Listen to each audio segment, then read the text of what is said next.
You're good to go, Mr. Mayor. Good evening, everyone. Brian, I finally get to see what you look like. This evening, we're blessed with Brian Bettis from TELUS with joining us this evening. So it's not quite 7 p.m. yet, so we're not officially started. Pleasure to be here. Pretty Can you hear me okay? Sure can. Perfect. Can you hear us okay? Yes, indeed. Okay, you may not want to, but I'm just teasing.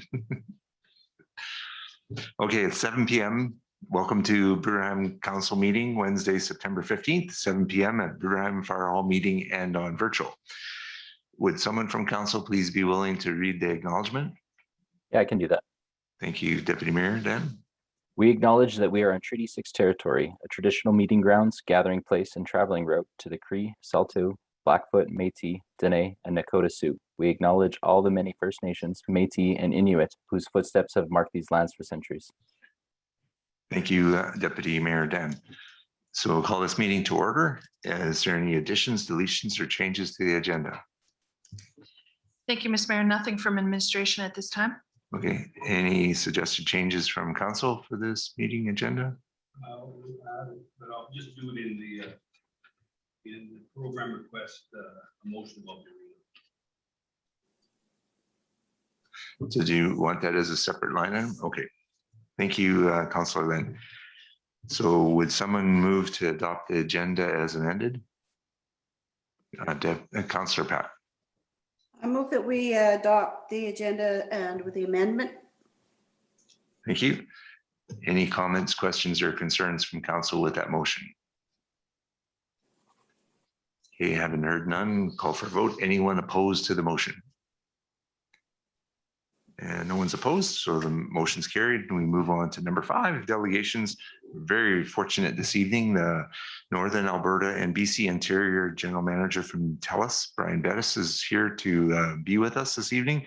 And thank you for taking the time to be with us, although virtual. It is good to put a face to the name, and thank you for joining us. You have the floor, sir.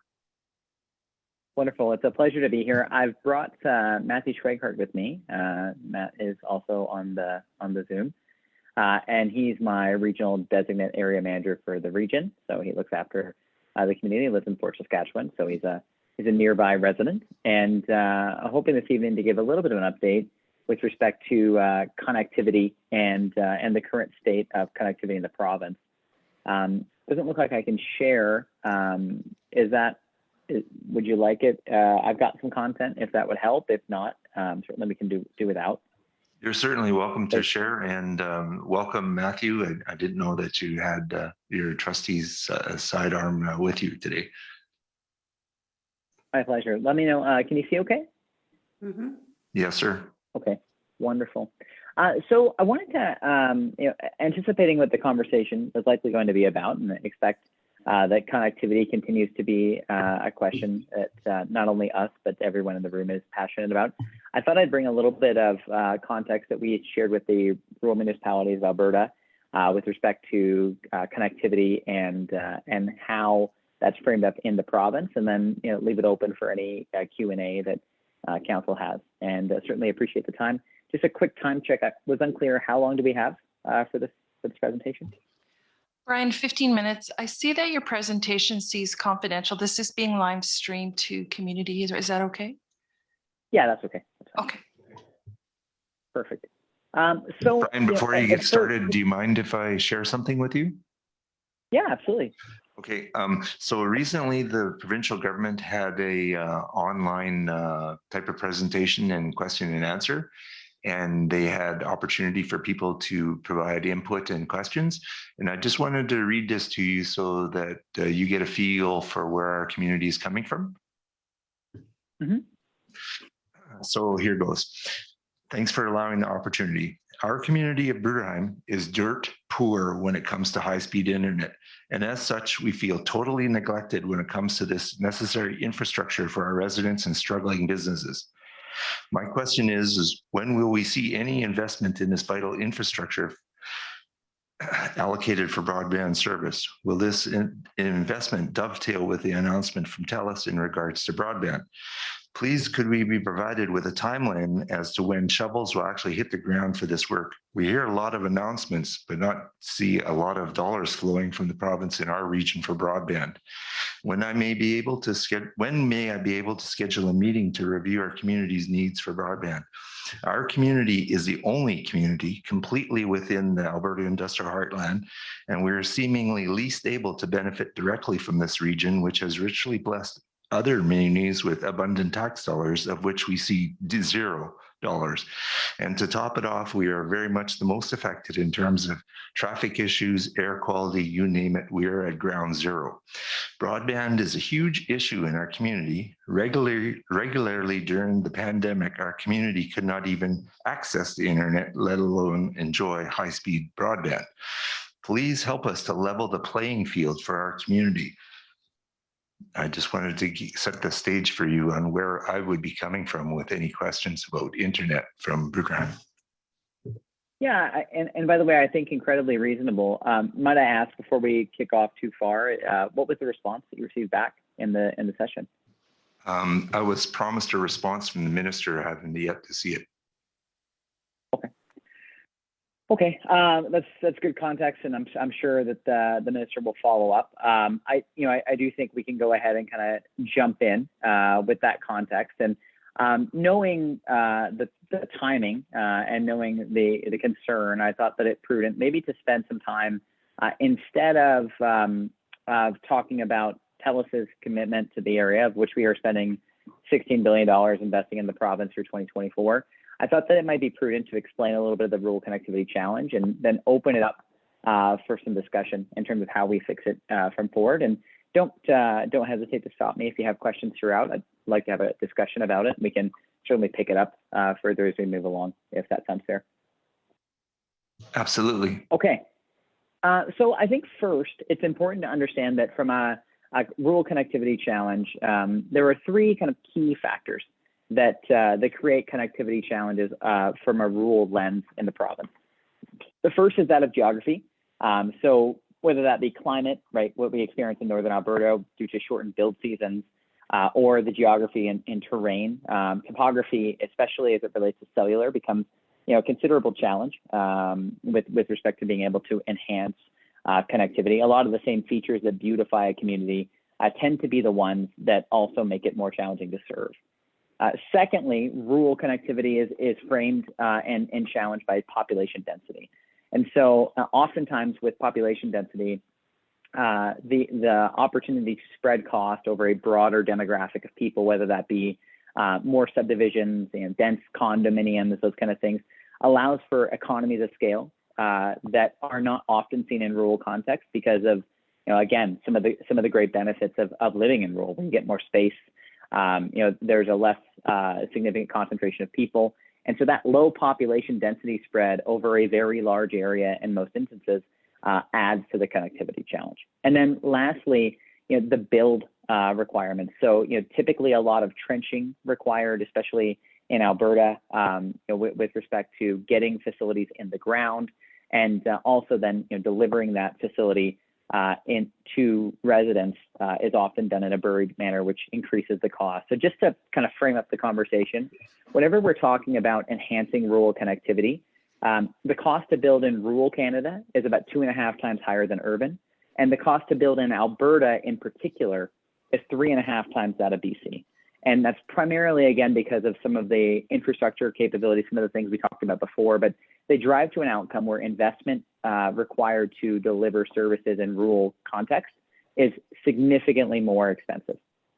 I'll pause here for questions. Any questions on here before we move forward? Yes, Brian, I do have a question. So is that, when you say rural in BC, is that the municipalities or the people living in the country? Because BC has a lot of mountains, and I would imagine delivering high-speed broadband to houses in the mountains is more challenging than in the prairies, no? Yeah, well, certainly. And you have your fair mix of mountainous terrain in Alberta as well, right? That is rural, especially as you go west, right? So, it's on aggregate when we do our costing. That's how we define the rural versus urban split in Alberta, BC. Good question. Other questions? So in terms of Alberta's rural connectivity challenge, and I think, Mayor, this speaks to what you highlighted when you were asking a question of the province. So we've done a deep dive of households in the province that are currently delivering the 50 meg down, 10 meg up guidelines that the CRTC outlaid a number of years back with respect to rural broadband connectivity capability. And so sorry, I have a young puppy at home who just decided to flip his dog dish upside down. The percent of households in Alberta with 5010, you can see displayed here. For rural, it's about 33%. For First Nations communities, it's about 19.6%. And then in BC, you can see respectively 62 and 68%. For Quebec, it's 65 and 62. And the Canadian average is 45.6 and 34.8. And in short, I think it very well summarizes the fact that you're right in your attestation that rural connectivity in Alberta is certainly behind that of other provinces, and it's something that we're passionate about addressing too. Whether that be the rural or Indigenous communities, both are underserved relative to other regions. This is a definite true thing, and it's something that we're working actively on addressing, but we play only one part in addressing this challenge. So the ISSD— I do have a question on that last slide. Go ahead. Could you clarify what you mean by 5010? 50 megabits per second down and 10 megabits per second up. Okay, thank you. So that's a download and upload speed. Okay, my in-laws live in Leduc. Is Leduc considered rural or urban? I would say with respect to the area of Leduc where we are currently deploying fiber, that would be an urban community. Okay, yeah, thanks. Because I seen that you guys were doing a lot of work in parts of Leduc putting in high-speed broadband. So I was just curious. Thank you. Yeah, that's correct. So we commissioned a study with the ISSD who look at policy for broadband just across the country. And they did a full study of the buckets that the CRTC has made available for funding with respect to rural broadband. And they said the funding set aside in Ottawa for rural broadband should be sufficient to provide it's about $8 to $10 billion. That funding should be sufficient to provide 5010 high-speed internet to the 14% of Canadian households currently without access. However, only a small amount of that funding has been spent to date. This is a very important issue that all rural residents should care about because the funding bucket does exist, but it hasn't been deployed, and only the first tranches of universal broadband funding that are intended at a federal level to help fund rural broadband connectivity and help support some of the cases to drive this investment have been delivered. The second thing they found is that rural broadband deployment is hampered by the diverse and challenging application process across various funds. And Mayor, you mentioned that it was good to see me. I've actually been at council now 3 times in your time as mayor. And in the times that we've discussed this specific issue, we've talked about the different funding mechanisms that are available for rural broadband. In the past, we've discussed universal broadband funding, the UBF funding bucket. We also discussed the fact that the CRTC, other economic COVID development funding was available. And because there are so many funds and so many application processes, it makes it very difficult for municipalities that are eligible to go and get connected. So for example, the Universal Broadband Fund that's available to rural residents or rural municipalities does not encompass Bruderheim because of its proximity to other urban communities. That is something that we absolutely would want to see happen, and we would be adamant to help support Bruderheim get that level of investment. But if you look on the hex grid that was supported in the application package for universal broadband funding, Bruderheim was not included in the eligible bucket, and thus no application could be submitted. So the ISSD suggested that this delivery would be and the deployment of these funds would be better served by just a single window funding mechanism. And then lastly, they identified, and this is particularly important in rural, that spectrum policy allocations and deployment conditions should be differentiated for urban and rural contexts. And the reason that this is important is because spectrum, which is the over-the-air radio waves that are used to deploy cellular connectivity in communities, that policy is not conducive to support rural connectivity in its current context. And just in short, spectrum is the lifeblood of rural internet connectivity over things like wireless high-speed internet capabilities. And because of the current spectrum policy, providers are limited in terms of how much spectrum they can deploy due to the spectrum auction process, which I'd be happy to go through at a later time, or answering the questions on today. And that creates challenges in terms of deploying spectrum and serving residents that need the most because of the way the policy is written. And this is something that TELUS is advocating both with both ministers, members of parliament, MLAs, whoever will listen in terms of trying to address this specific gap. So in short, the IFSC has suggested that there could be a lot more capability in terms of how we've solved this rural broadband challenge. And that it made some recommendations that were submitted to the CRTC and the federal government as a set of recommendations to improve what funding is available for broadband. Thank you, Brian.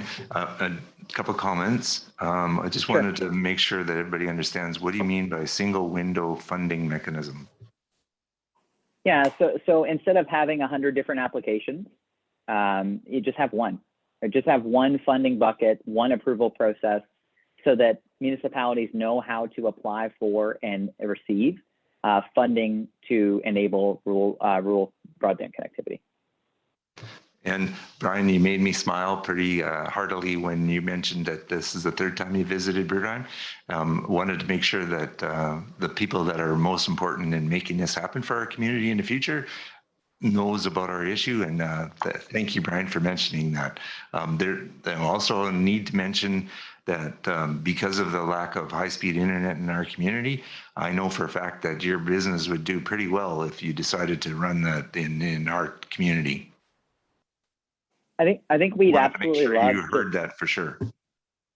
Yeah, I think we'd love to make those investments. I think the challenge becomes how do you do it at the on your own with no cost support from other funding mechanisms. That's a challenge. So I'll close off with this. Like we've done an assessment at TELUS of what it's going to take to address the funding challenge or the rural connectivity funding challenge in Alberta. So from our view, there's about 200,000 Albertans under the 50-10 quota, the 50 megabits per second download, 10 megabits per second upload. That's based on the 2020 CRTC data. It costs on average about $3,000 to $5,000 per premise to leverage a combined wireless or wired technology solution.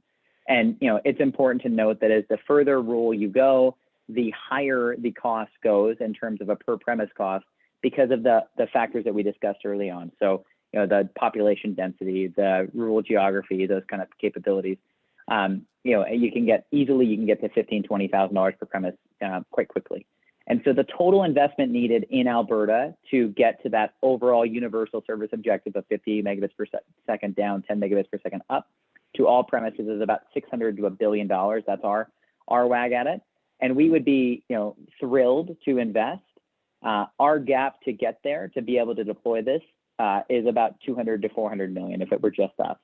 So it's a big problem to solve. We're very thrilled with the fact that just recently the provincial government has released a rural broadband connectivity fund of $150 million. And while details still have not yet at this time been released, we're keen to support and apply on behalf of to acquire funding to bring enhanced connectivity to rural communities like Bruderheim, and would be thrilled to do that in combination with some view of federal funds or our own funds or what have you. So we're ready to make the contribution. We're just looking for support from other subsidies to make it economically viable. Councilor Carl, I have a question. Yeah, go ahead. So flipping back a page there, you talked about the universal funding and how the map's all laid out, and we're not in that map or layout. How does, I guess, number one, I'm not sure if I've seen that map, but if you could share that with us, that would be interesting. And the next question is how do we get on that?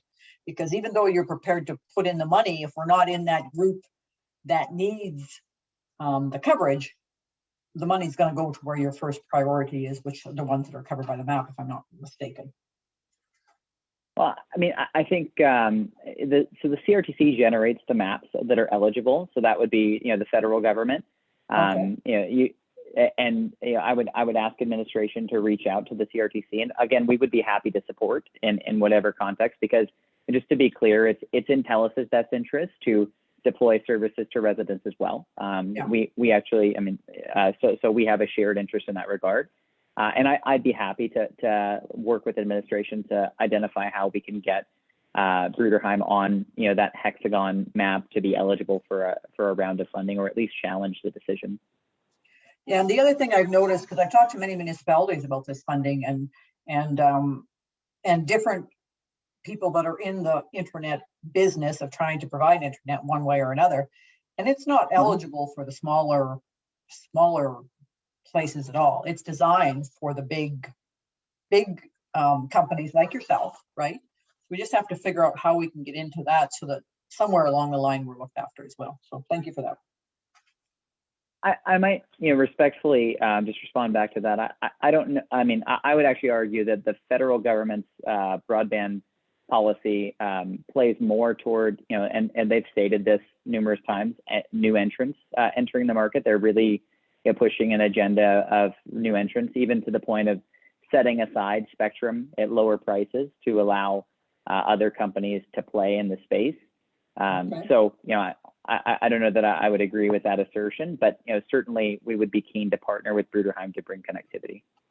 Thank you for that. Great question. Thank you, Councillor Judy.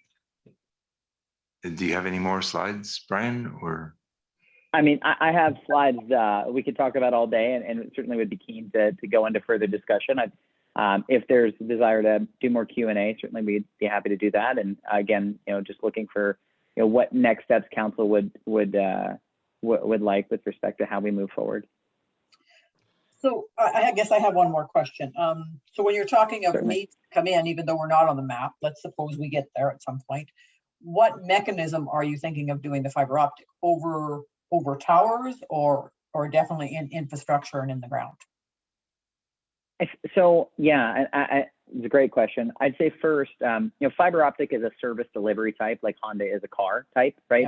Yeah. Whereas we need a car. I don't know that we need we always need fiber to the prem as a solution. We can look at it. It is the most expensive option. I can tell you that over the last number of years, we've been working at investing and deploying 5G spectrum, which is a wireless alternative. So, in the same example, a Honda is a car, fiber is Honda. Wireless might be a Ford, right? And it's an alternative mechanism. I'm just driving my example further down the road.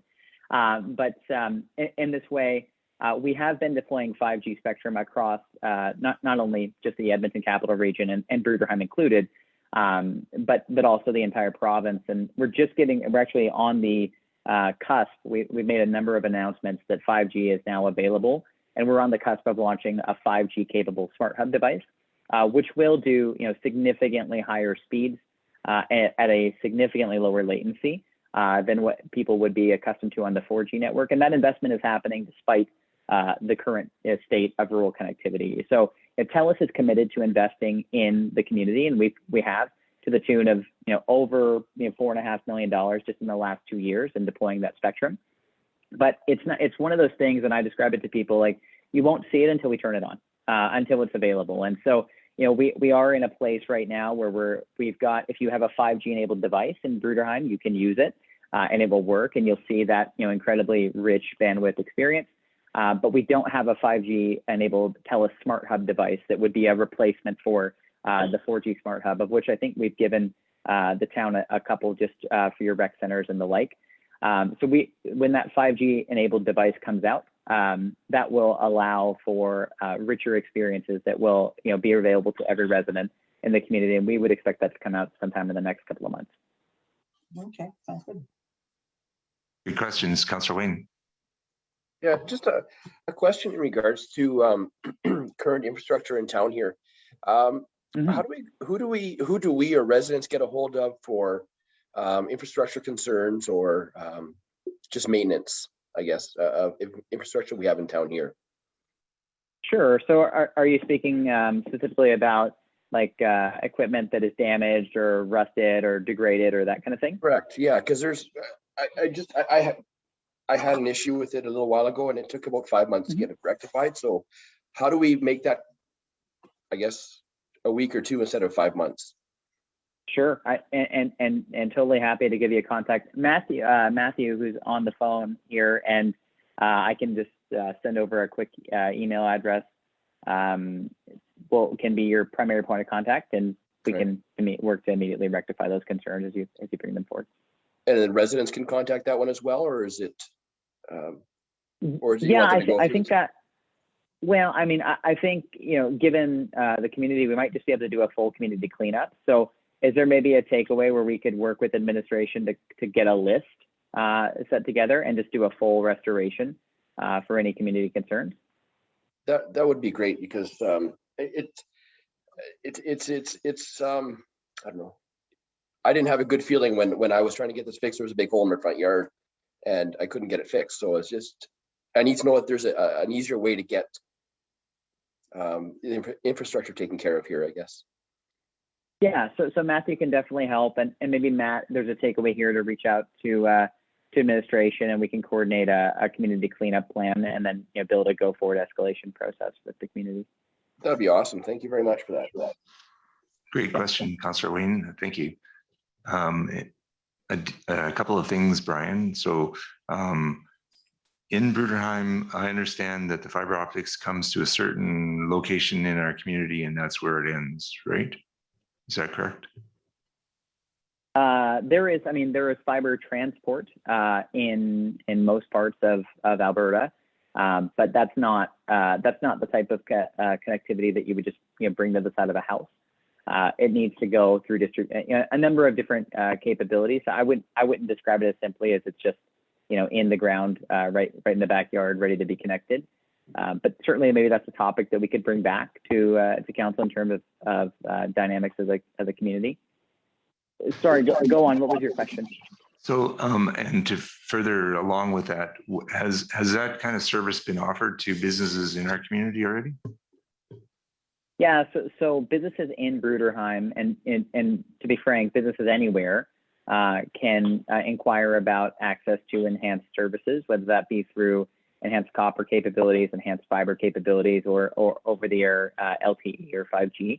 And you know, you can avail yourself to those connective capabilities. Now, because Bruderheim does not have a fiber to the premise solution in the community, that likely, especially if you were a small business, might be rather pricey. And but we could certainly look at any of those businesses if there's some that are of interest.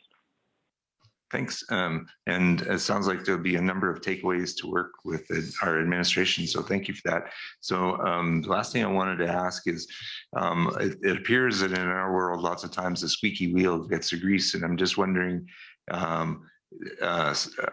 town-wide petition to TELUS and the government, like what will it take to get someone to notice us? I'd say number one, I mean, certainly aware of Bruderheim. I don't think there's a plight of not knowing where Bruderheim is or that there's need for service. I think we've been working over the last number of years with neighborhood municipal peers in terms of deploying enhanced services. We certainly could continue down that path, but you know, I will say, because of the lack of funding that had previously existed within other forms, whether that be at the provincial or federal level, you know, some municipalities have taken it into their own hands to form partnerships with us. So we've done that with, and I think I've discussed that here at council in the past, but we've done that with Lac-La-Biche County. We just recently announced one with the regional municipality of Wood Buffalo to do service to their rural hamlets. And you know, those opportunities for collaboration exist. I think that's, you know, the most immediate way to reconcile. In the alternative, if that's not an option, then we can certainly look at working and waiting for the information with respect to the new Alberta Rural Broadband Fund, and like, you know, both in parallel, work with the CRTC on Universal Broadband Fund positioning for Bruderheim as well. So I think there's a couple of options that we can take.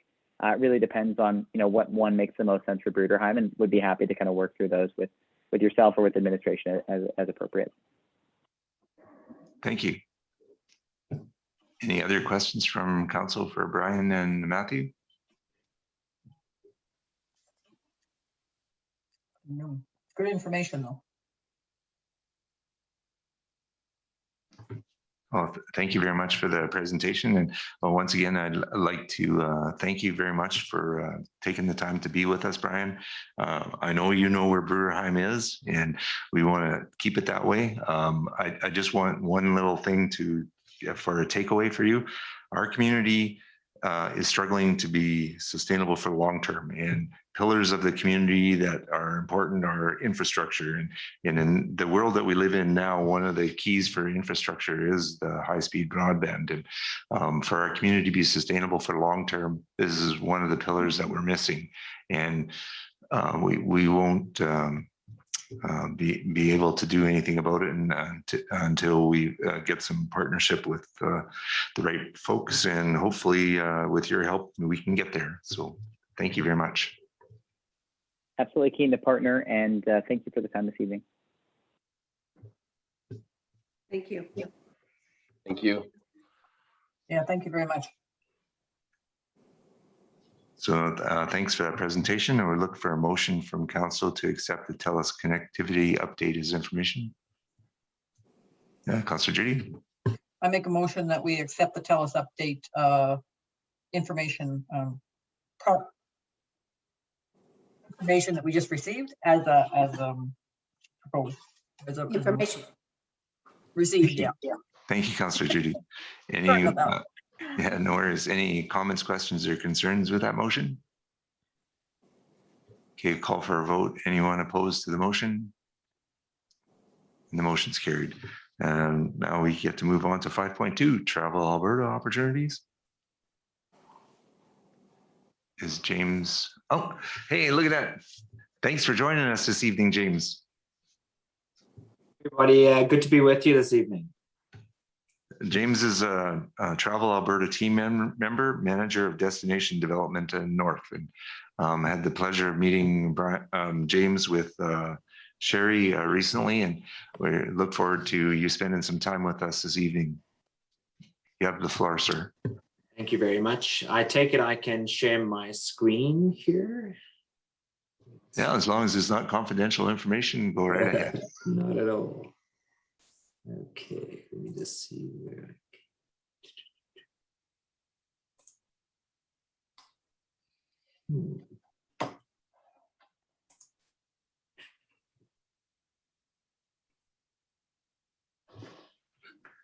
I'm normally doing Teams meetings here, so I don't see where it is. Can anyone help me? Oh, there it is. Share screen, a green button if you just click on that arrow there.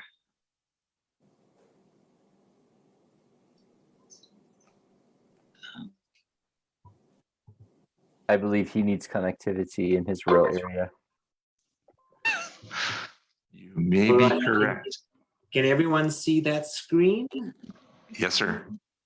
Great stuff. So once I start, I generally can't see if anyone's reacting.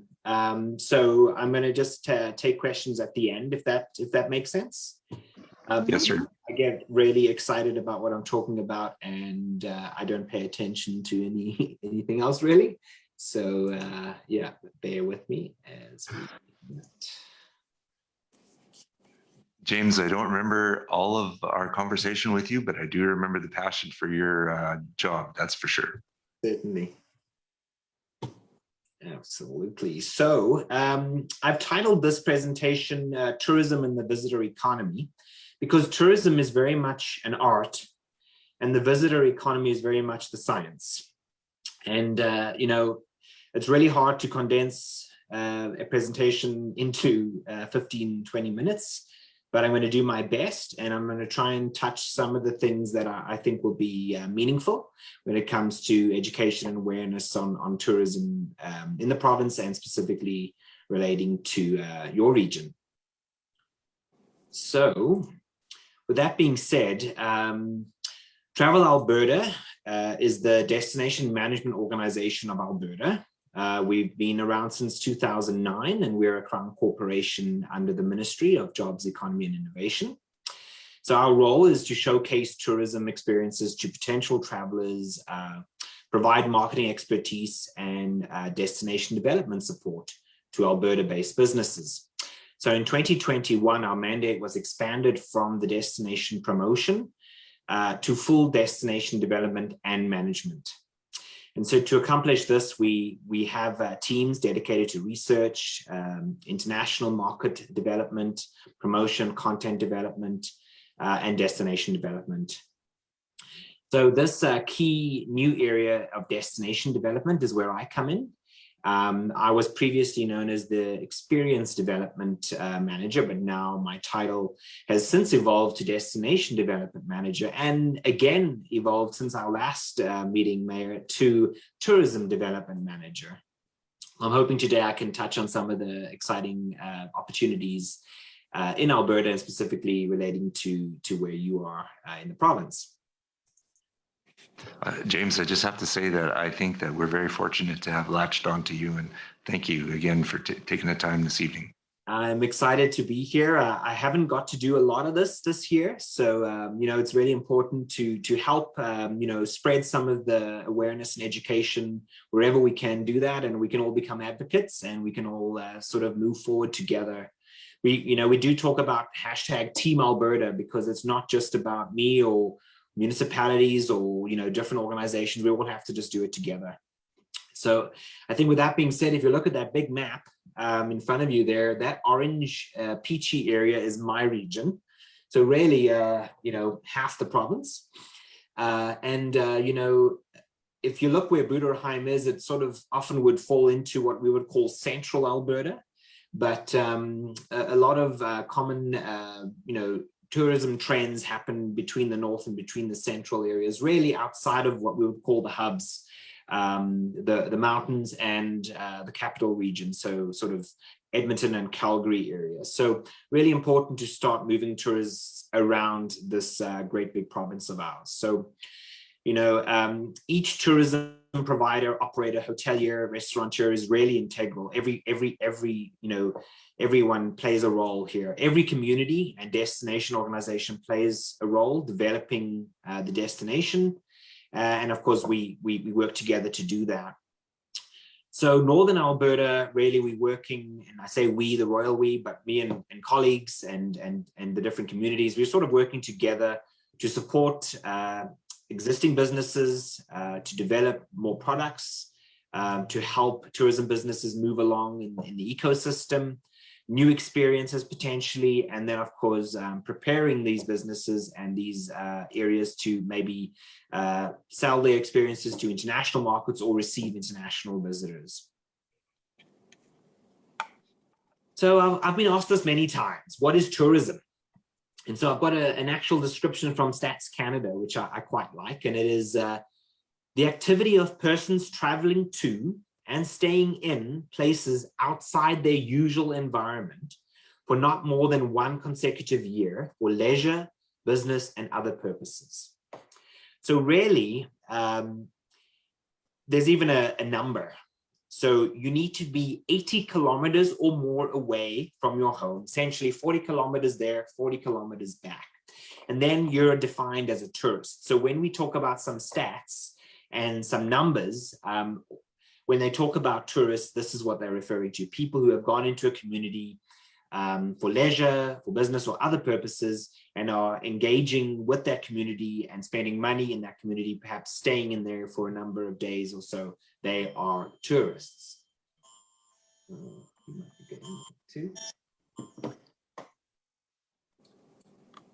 Alrighty, I have a video here. I'm hoping you can hear this.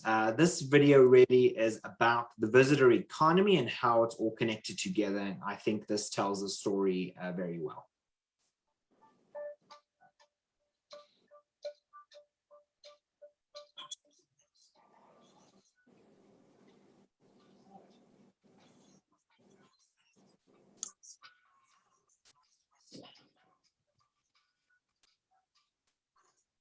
James, you may have to crank up the volume if there's sound. We're not really hearing anything.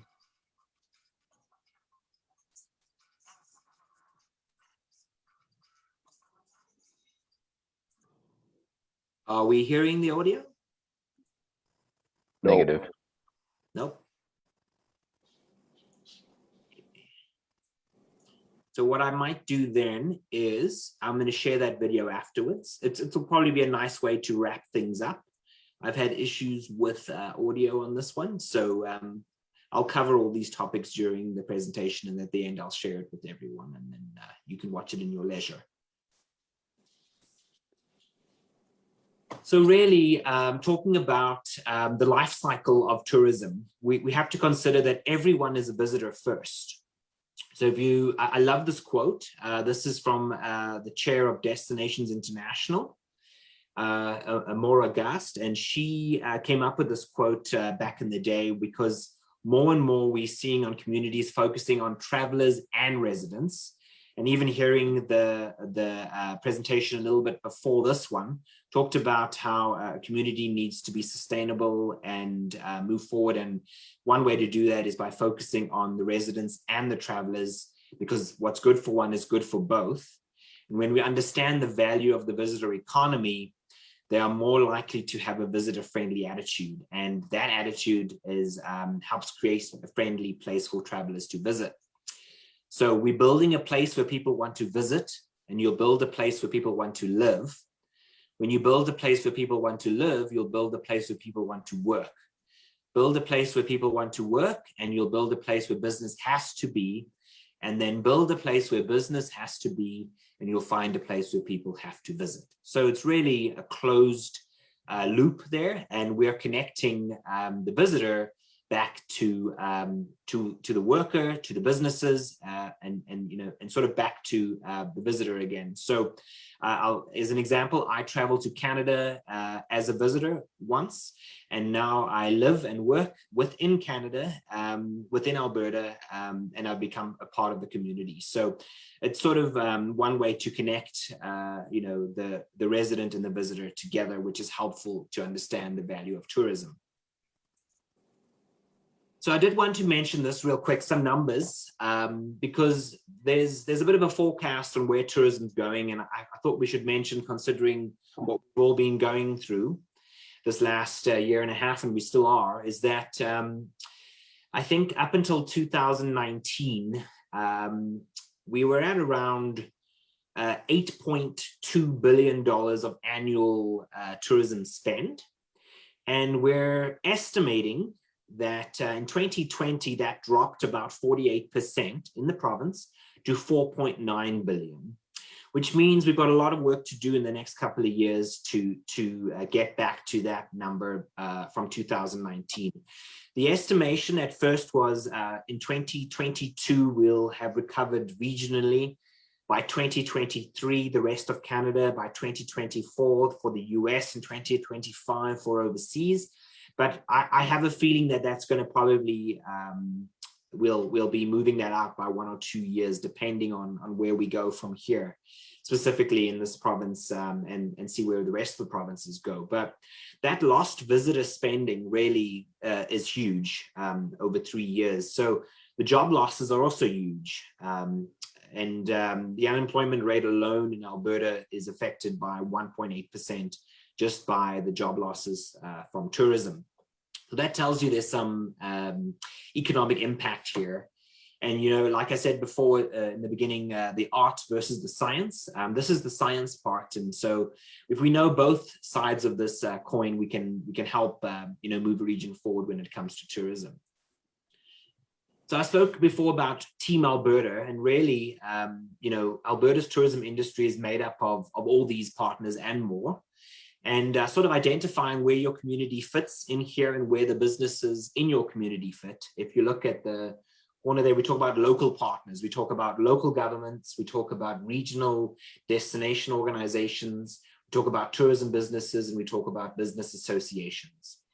And they, of course, work in conjunction with Travel Alberta, with Indigenous Tourism Alberta, with Alberta Hotel and Lodging, with the provincial sector associations, and with government ministries, who in turn work along with our national partners Destination Canada, Western Diversification, which I think is being renamed to Prairies Can, Parks Canada, and others. And we all really need to work together here. But when you think about it, when the visitor is on location, on the ground, they are in your local partner area. So it's really important to have everybody engaged at all levels. So I thought I'd talk a little bit about destination development, because when somebody reaches out to me to talk about tourism, really what they're asking for is, how do we develop our destination or further develop our region to promote tourism and to embrace tourism? And really, you got to look at the interests of businesses, residents, community leaders, and visitors, and they all need to really align. And we talked a little bit about that before, in that life cycle of tourism to visitor to worker, back to visitor again. And really, a lot of that is that community and regional development. From my side, it's about new products, so new tourism opportunities and new experiences in your region. And of course, we need some tourism investment to help carry this through. So with our team, this is our team right now, and I used that map earlier, but now you can see the team that is sort of covering the province. And really, we work in 4 areas in tourism development, and those are really looking at businesses that are considering starting a tourism business. So really at the front end, I'll engage some of these. So for example, maybe somebody in the community might reach out to me, or perhaps reach out to the municipality, who will then in turn connect them with me. And then of course, there are those in the community that we would call visitor market or export ready. So tourism businesses that are already engaging in some sort of tourism activity. There is a group called Business Link, which you may have heard of. And for some of those starting out businesses, we really do like to connect them to Business Link, because that helps them with some of those sort of fundamentals, establishing the businesses, formalizing agreements, etc. Looking for partnerships. And then, of course, some of those businesses that are already in existence are what we call visitor ready. So they are already existing, they are already able to operate legally. However, they might not be particularly engaging tourists. They just happen to be ready to receive visitors in some way. And a lot of their visitors might be local or regional visitors. Think about a small rural museum, for example. This would be something that's visitor ready. But then, moving into the next categories up, market ready and then export ready, that is where we play a role in trying to move these operators into market readiness, essentially, ready to receive tourists, and then export readiness, ready to receive international tourists. And that's where we try and help guide these operators through the process. So some of the other programs and services our team offers, and it's really hard. I think we're called unicorns quite often because we do a lot of everything. We play a different role, and I think I was saying to the mayor before when I met him that in a different community I play a different role. This time I was outreach to, and I just I just wanted to learn more about the community and see where I can help support. Some communities are way ahead, and I just plug in sort of where they need some assistance and support. And one of the programs that I like to connect any community to is the program called the Alberta Tourism Information Service. Again, after this meeting, I'll send a few links to share some of the information so that you can go back at your leisure and look through that. But, really, this is helpful when it comes to ensuring that all the businesses that you have that have tourism product or services can be promoted for free through Travel Alberta. It's a really good way to connect into Travel Alberta, and it's a key way for us to know what's available in your region. Some of the other programs, there's an education program called Experience Essentials. And Experience Essentials is very much for those businesses that are already in tourism and want to work towards experiential tourism offerings. There's a new program coming online, I would think probably in the new year, called Visitor Friendly Alberta. And a lot of communities that are very new to tourism or new to some of the tourism process, I would suggest we start with that. where we really engage the community, different members, at different levels in the community. So businesses, residents, potential partners in the community, they will all work together through this Visitor Friendly Alberta program.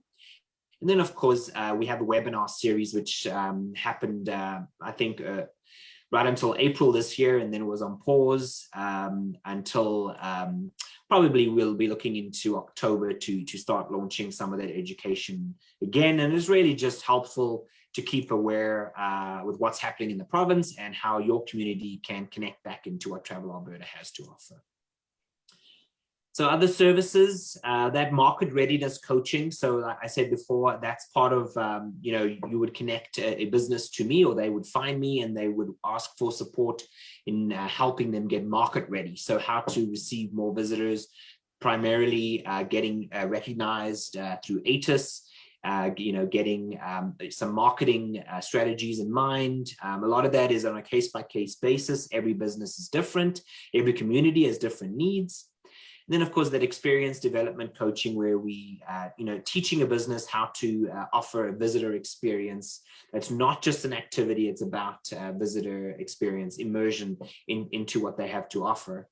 And then, of course, getting export ready. And not all communities are anywhere near being export ready, especially in rural Alberta. And that's part of one of my greatest challenges and opportunities, is to bring them up to that export readiness standard.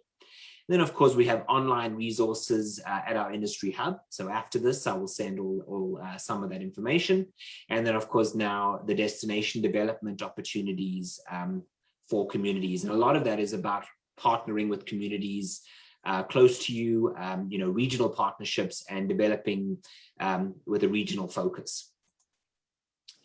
So experience development, I'll touch on this really quickly, because this really is about attracting higher yield markets, getting tourists to stay longer by creating memorable engagements. So think about a museum where you could walk through and see things for 10 minutes and then you're done, or perhaps have a guided, interpretive experience in the museum that keeps them there longer and perhaps gets them to spend more money. We talked a little bit in our strategic planning this year about traveler corridors, and this is really about moving travelers around the province. So out of those mountain areas, out of the urban areas into the rural areas. And so really, how do we connect the community into, for example, your closest urban hub would be Edmonton. How do we connect into a traveler corridor north of Edmonton? So strategic plans are currently being developed. There will be regional initiatives being developed. So staying in touch with me and having engagements such as this is helpful for me to know that there's community ready to embrace some of these strategies that we have for tourism. Online resources, and again, I'll share a lot of this again afterwards, but these are the types of things that we have available. There's so much there.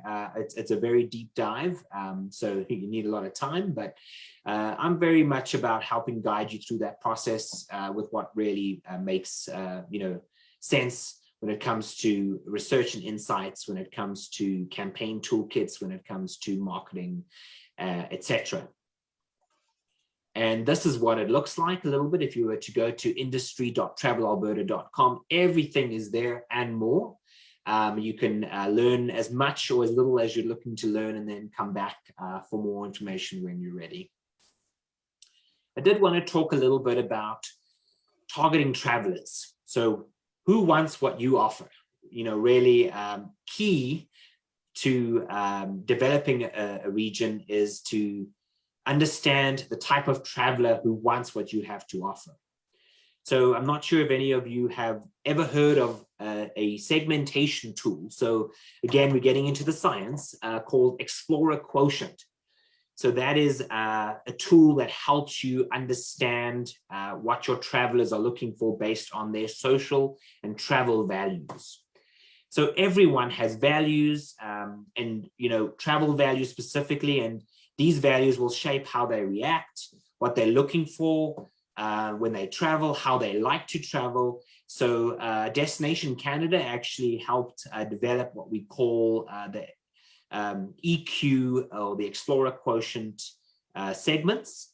And this is the slide right here. So we're looking at 4 different types of travelers. So indulgers, learners, escapists, and familiarity seekers. And if any of those words jump out at you, that might tell you what type of traveler you are. Are you a free spirit?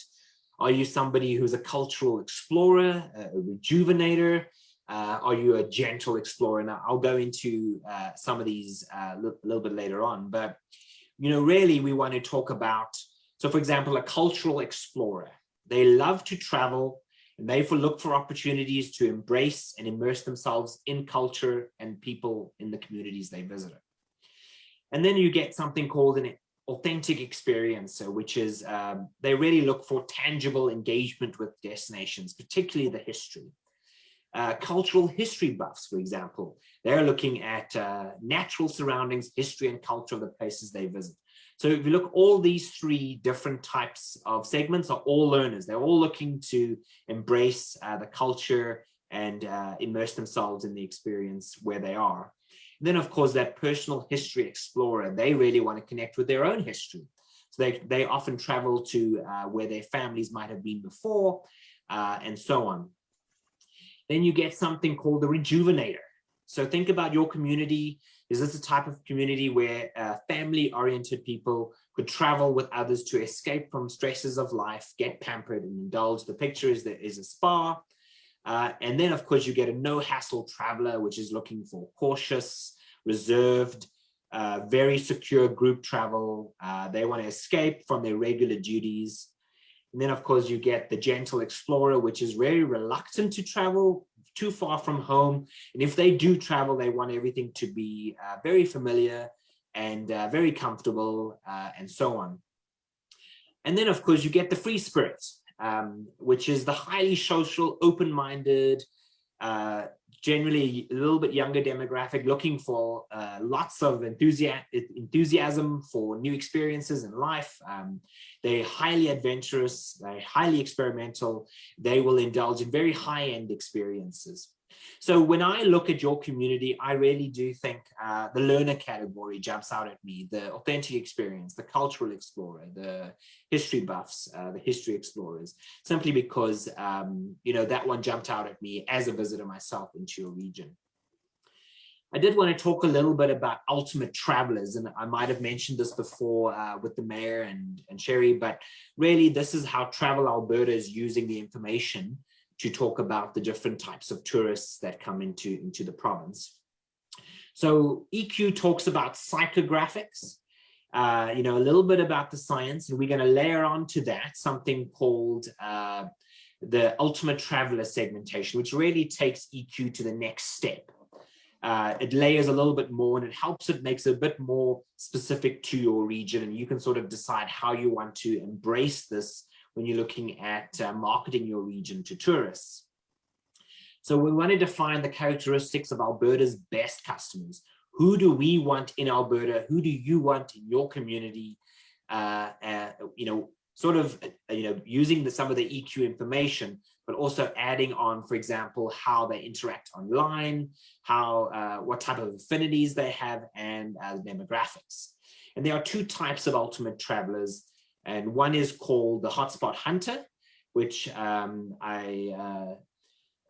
the right there, and then of course the curious adventurer. And the hotspot hunter, which I'll talk about later, is, I think, sort of a community as they develop, they move towards the hotspot hunter. When a community is starting on their tourism journey, we generally look at the curious adventurer, because the curious adventurer wants to be rewarded. They want to explore, to know a place, to get to learn about a place.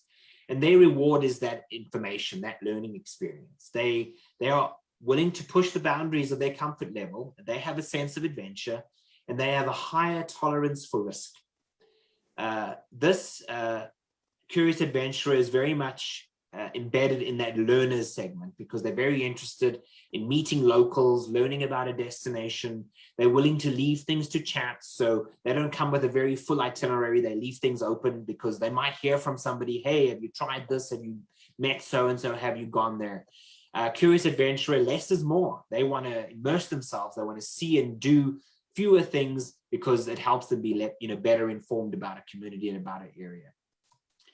And then, of course, you get what's called the hotspot hunter. This would be what we call the indulger segment. So that free spirit we spoke about before, the hotspot hunter is further developed to talk about, they want to do a lot in a short amount of time because they want to check it off a bucket list, so to speak. They want to see iconic attractions. They want to go to destinations for one-of-a-kind experiences. They want to have braggability. They're the types who are taking that Instagram picture and then moving on. The hotspot hunter really want to know that they're spending their money well. So they'll seek out advice from professionals like tour guides and concierges to sort of explain more about why they're doing what they're doing and to validate their choices. They don't want a lot of risk because they want to have done their research prior to even doing what they're doing. And so, really a hotspot hunter, they are very detailed planners and they don't leave a lot of room for, other things. They want to just do what they plan to do. So going back to the curious adventurer versus the hotspot hunter, really that's key to sort of determining in your community who you would like to engage when it comes to visitation into your community and how you can create opportunity for those types of travelers to stay longer. So, talking about your community to finish off here, this is really where we want to see these different community groups and, different organizations working together to get your community ready for tourism. So you really want to have an idea of your community assets. So what do you have already to offer? You want to know what type of tourism planning or support there is. And sometimes, there is no real plan. There is more, something around, well, how do we embrace our visitors? And maybe you want to formalize something around a tourism strategy. And if you do, who's going to lead that? And how will a group work together to support that? Then, of course, you have tourism activities and services. Really, those are around, activating those community assets into providing activities for visitors and to provide services. And sometimes it's even the gas station that is just filling up the vehicles of the people that are coming through. And sometimes it's a sports activity. Sometimes it's a museum. All of those things add together to create something for those visitors to do. And on the far right, we talk about responsible, sustainable development, because any work that you do, you want to make sure that it speaks to the community and it can be grown over the years and built on. The foundation is solid and you can move forward with perhaps attracting more tourism activities into your region, maybe more operators working in tourism. And that is how the community can really start working through those four major areas together. And that's really what I do is I help communities work through these stages as they build their community into a destination for visitors to come to. And that is my little presentation. So I'm going to maybe stop sharing so we can talk. Thank you. Any questions from council for James's presentation? James, I did want to say a few things. So I'm thankful that we were able to meet you. It was kind of funny how it came about, but listening to the radio station, hearing several times Travel Alberta talking about small communities in our region. I never heard the word Bruderheim ever. Yep. And it was like, how does one get onto this? And I find out that you have programs like ADIS that's free. All we have to do is make sure that they get the information about businesses in our community. That's huge. And so my only regret is that I didn't meet you a lot sooner. Me too. I wanted to throw out the question to you, like I don't think Bruderheim is the traditional sense of tourists, like going to Jasper with the whole family in a trailer and they're going to spend a pile of money for a weekend seeing the mountains. In our community, we have several places where people can come to our community and be here for an extended period of time because they're working in the region and they're far enough away from home to be classified as a tourist. How do we connect with those people, James? You know, some communities connect with them before they even arrive. So sometimes that's, you know, some of that traditional marketing, which is just making sure, and it's really smart nowadays. So for example, imagine somebody's on their computer because they're coming into Bruderheim to work, and they're Googling, where should I stay? Often Google will start, you know, sharing the information with Facebook, and Facebook then starts telling them, oh, did you know that you can do this when you're there? Or did you know on the way there, this activity exists or this attraction exists? So some of that is organic. So I guess have information available that is findable, you know, searchable online. And if that information, for example, is at the Town of Bruderheim website, that's great. If it's at some sort of a chamber, if there's a regional chamber, how, you know, wherever it is, own that space and have all the information available, because people are, I guess, can lose interest quickly. So you want to make sure the information is available as quick as possible when they're doing their research. There's actually a category called virtual traveler, which I didn't talk about, but that is the person that is doing all that research. And sometimes they don't even actually end up traveling, but they might end up engaging with the community in some way. For example, in Grand Prairie, where I come from, when I initially moved to Canada, there's a little shoe store there that is now, I think, 50,000 followers on Facebook, and people are ordering shoes from this little boutique store in Grand Prairie because it's just grown exponentially. And these are virtual travelers who are coming in virtually and supporting the community. So that virtual piece is pretty important. In the last year and a half, with restrictions, with people not sometimes being able to move physically into an area, having accessibility into a virtual space is really important. But that's part of the awareness side of things, to get the information out. Once they are in the community, you want to make sure that those frontline tourism engagement opportunities exist. So for example, you know, if the community, for example, I went into, is it the Old Country Butchery when I was there? That was the first place I go, because I'm originally from South Africa, and you know, German and Dutch meat is a big thing in my life. Wherever I go in a community, I go and get some of that. So that was the first sort of my you know, interaction in that community. So making sure those owners and the staff are aware of what's available in the community. So if I ask them, so while I'm here buying this, what else can I do? You know, it's sort of that awareness is not only about you know, getting the visitors educated, it's about educating your own community too.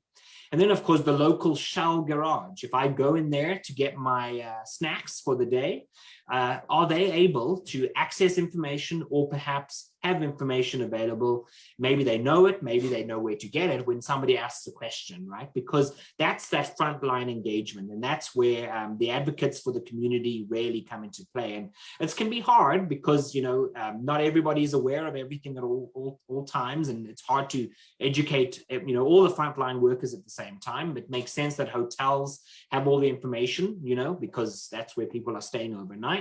So I guess the answer to your question is that all of those things are important to help educate your visitors and help to keep them there longer by giving them more things to do. Thank you, James. So it seems that as the last presentation, there was a few takeaways. There's definitely some takeaways after this one, and hopefully we'll stay connected with you, with our administration, to help our community going forward. It seems tourism is something that we can certainly target to help our community and be a pillar of sustainability for our community. So thank you, James. Absolutely. Anybody else have any questions for James? Once again, I thank you for your time, James, and I appreciate that you were here to pass your message on. And sure. And just you know, a final word. I want to give you some, you know, it seems onerous. I always talk about the tourism as an elephant because I'm from Africa, and how do you eat an elephant, right?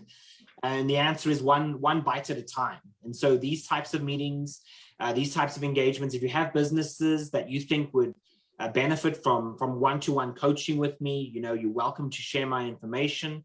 I'll share some resources afterwards. This is just a conversation. We can have more of these. And the thing about tourism is that some things are low-hanging fruit. We can really pick up.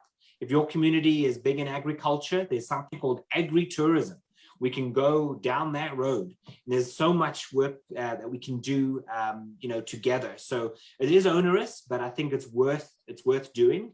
And I do think that the fact that we've had this engagement already, and we've talked to some other community members, we've started on that journey together. So I'm here to help support you along the way. So in any way that I can help, help you through the process, I just need to know, where I can help support. And of course, I'll send those resources after this meeting. So thank you very much for your time.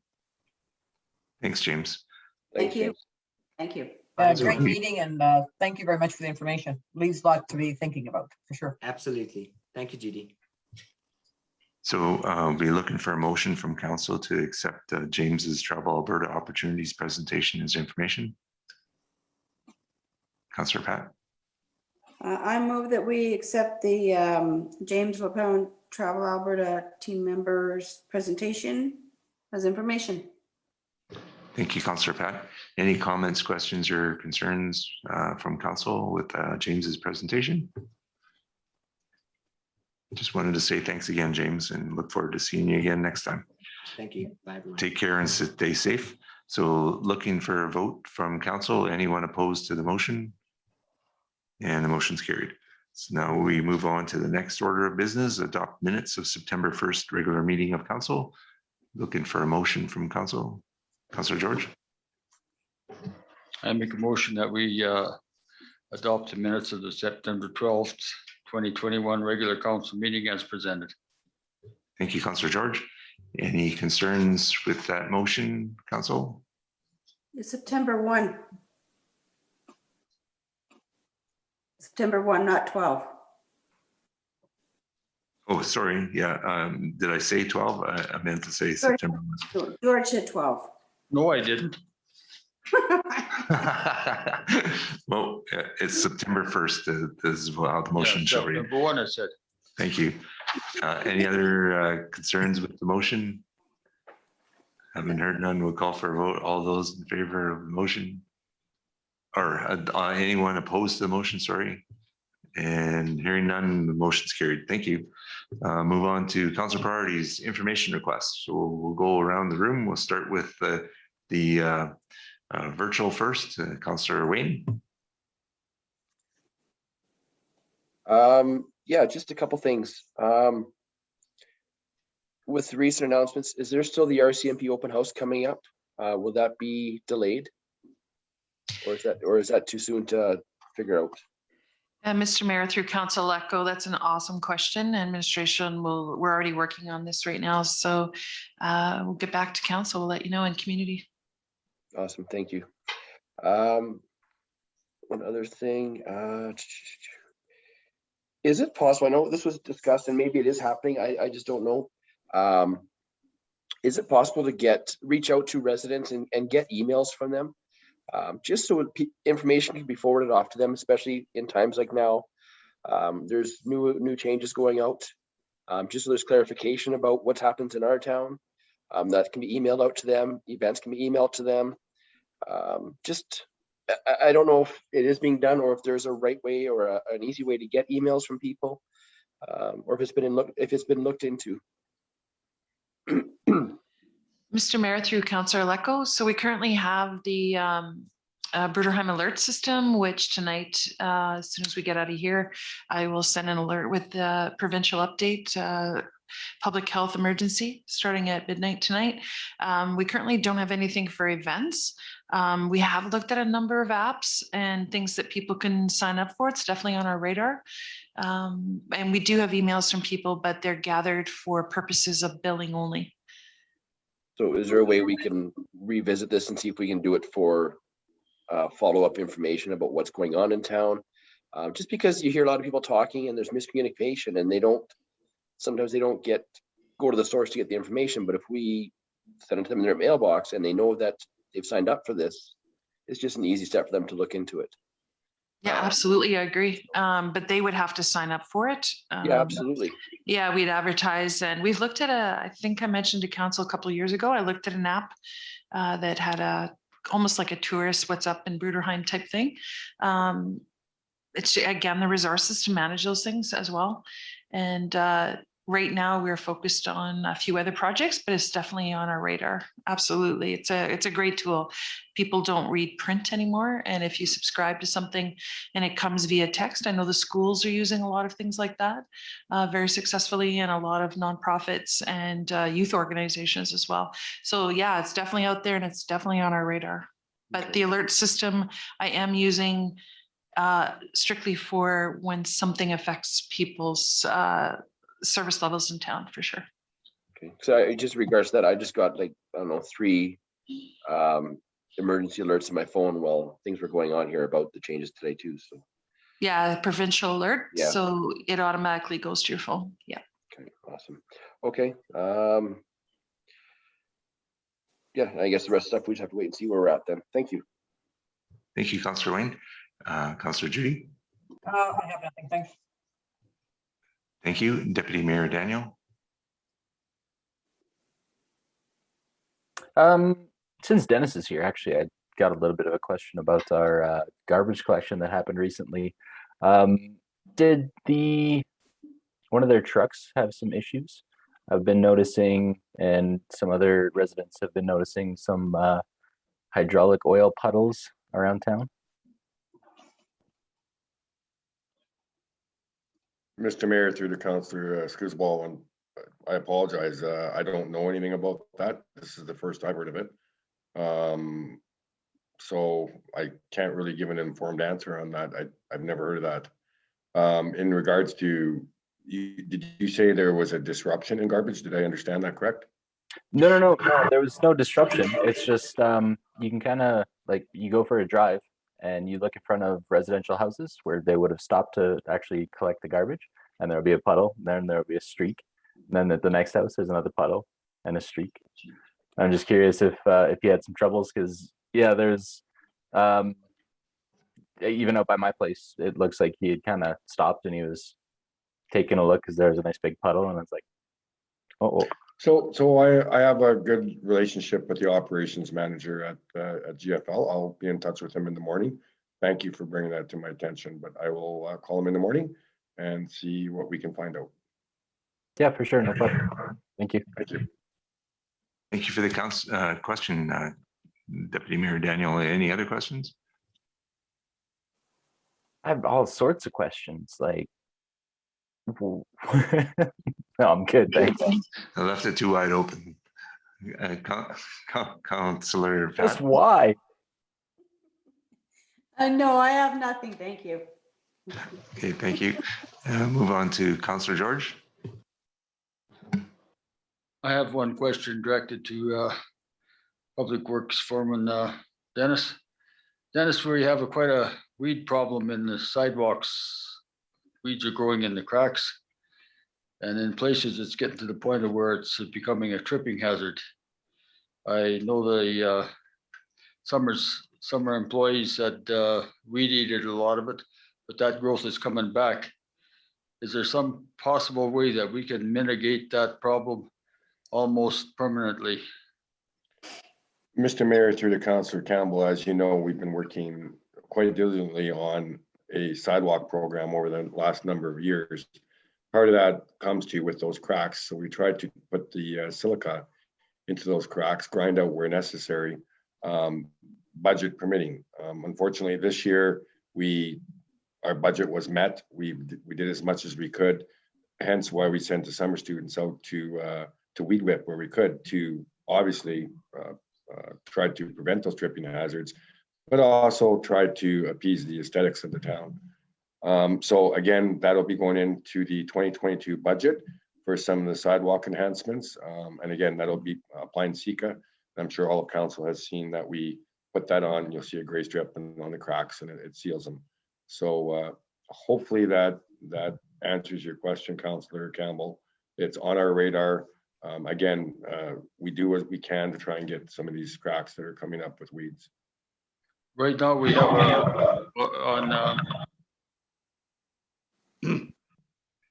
right now we have a problem on my street by Chuck's shop there and across the street where the weeds have grown to the point of where they should be mitigated, and that tripping hazard eliminated. And I've actually went out and viewed those spots, and it is on our agenda to address. So I did receive your message, George. Yeah, it should be mitigated ASAP because it is a safety problem. Yeah, and again, I reviewed that area, and we will be addressing it in the very near future. Thank you. Thanks, Councillor George. Anything else? Councillor George, anything else? No. Okay. Councillor Len? Nothing at this time. Thank you. Is there anything else from the rest of council? Just have a couple of things. So resident from town recently was traveling, and he came upon something that he wanted to touch upon with the town of Bruderheim as a suggestion. And I'm just going to read out his suggestion. He was watching a show. It is called Expedition Unknown on the Discovery Channel, and is in season 5, episode 9. You need to watch.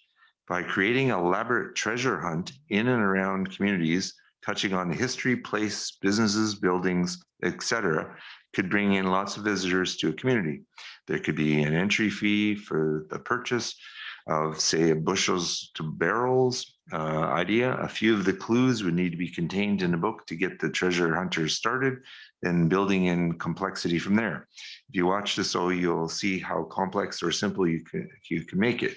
There could be an entry fee to purchase the bushels to barrels, like you suggested, and there needs to be high enough, obviously, to cover the cost of the treasure and bring in some revenue. It's kind of a novel idea, and I know other communities have done something similar, and it's just a suggestion. Seeing as how we talked about Travel Alberta and tourists, I thought it might be timely to bring up a suggestion like that.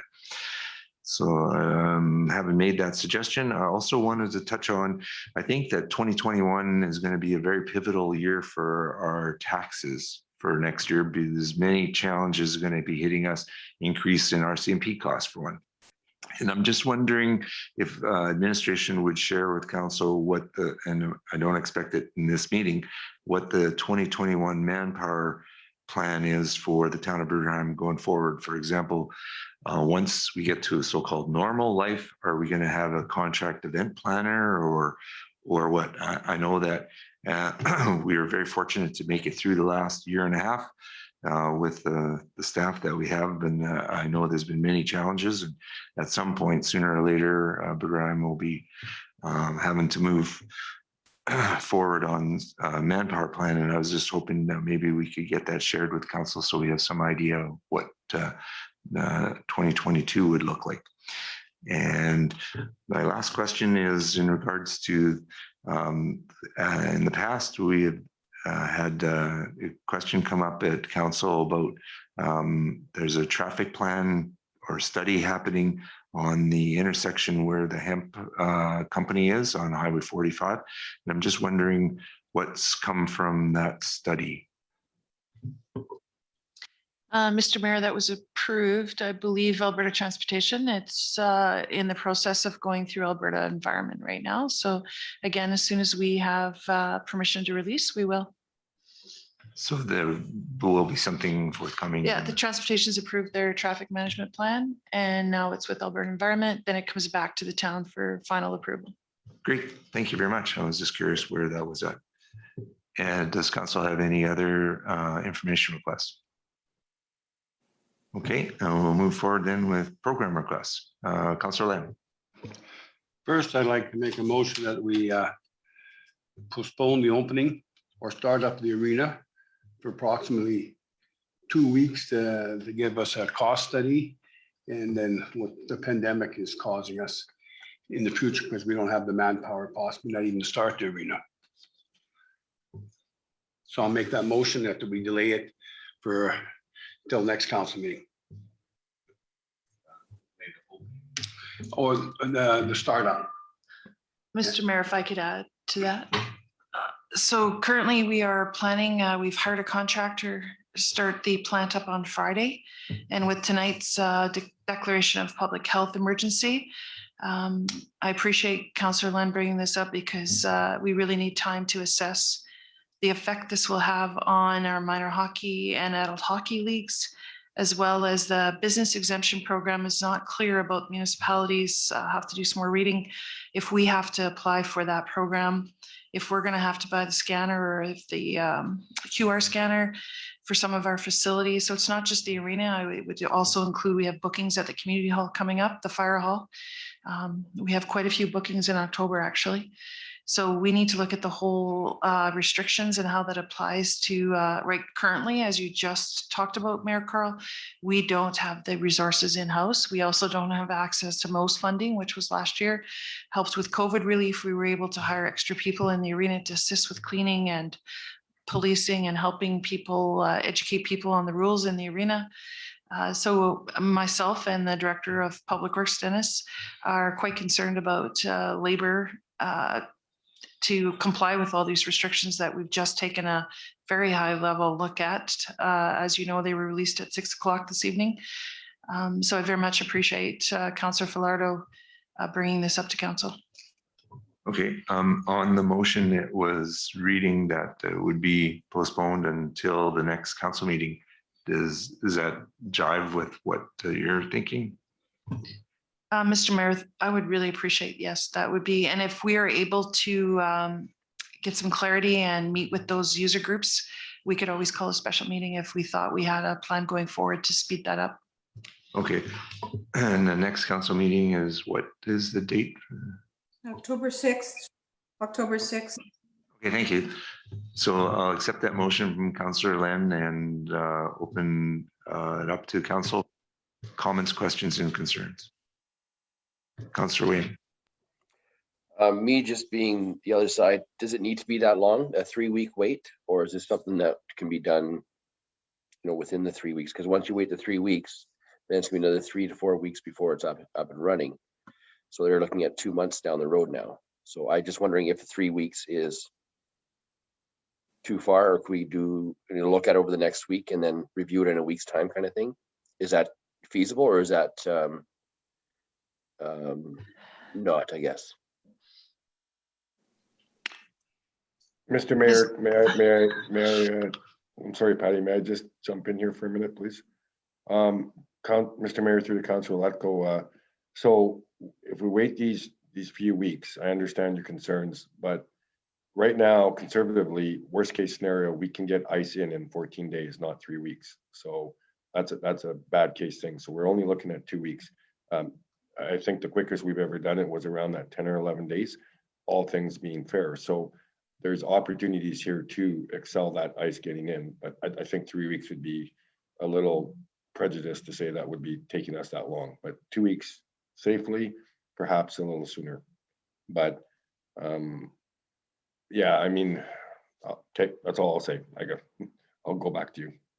Yeah, the only reason I said that is because 3 weeks till we come back to council and talk about it, another 3 weeks to get the ice in, or 2 weeks to get it in. So I'm just wondering if we need the full 3 weeks, or if there's something that can be worked on, and then in a week's time we can have an answer as to we need more time or it's going in next week kind of thing. I just throwing it out there. Yeah, thank you for the question. So wondering if Patty mentioned a possibility of a special meeting. So once she's had time with administration and public works to determine a path forward, maybe it could be sooner and just call a special meeting then? Mr. Mayor, maybe Councillor Falardo would look at a friendly amendment to that administration. Well, I don't believe that a special meeting is quite expensive, and I don't see really the need for it. I mean, I think they have the ability to contact us, and we could probably even do over phone discussion, but very quickly. But I think a meeting is too expensive, especially with the tight budgetary items coming up in the near future. It's not sense to waste money on that. And I think 3 weeks is not that ridiculous at all, because that's the ice is, they don't get in until the end of October anyways, usually. Thanks, Councillor Len. So then you would not be open to a friendly amendment? No, I've not. Okay, Councillor Wayne? Then I'd have to be against it because of that reason. Usually the ice is in for the first week of October, not the end of October. And so I guess then what I would ask is if we can ask admin to look into it and get back to us as soon as possible with an answer instead of waiting the full 3 weeks. When they get an answer, when they figure out what they can do and what they can't do, then they come back to us. But I don't think it needs a time frame. If they can have it done sooner, then let's do it sooner. But if we have to wait the 3 weeks, I'm not okay with that. Thank you. And thanks for that feedback, Councillor Wayne. So if council's decision is to not move forward with Councillor Len's motion, then we could maybe see another motion come forward with another option. But is it, dealing with Councillor Len's original motion, is there any other comments, questions, or concerns with that motion? Deputy Mayor? Unfortunately, the way I see this, it's going to play out just like it did last year. We're going to hope and pray and hope and pray and hope and pray. And I'm on Len's side with this one. Right now, it's going to come down to dollars and cents. Everybody's just scraping by, and we're going to hope and pray that we're not going to get more restrictions, that things aren't going to get closed down. And look where we are again. It's all coming back. It's all happening again. It sucks, but we know the drill. We've been there. We can make educated decisions based on what we've seen rather than hoping and praying and guessing. So honestly, waiting till the next council meeting, that's our best course of action. If Councillor Len wants to stick with it, it gives our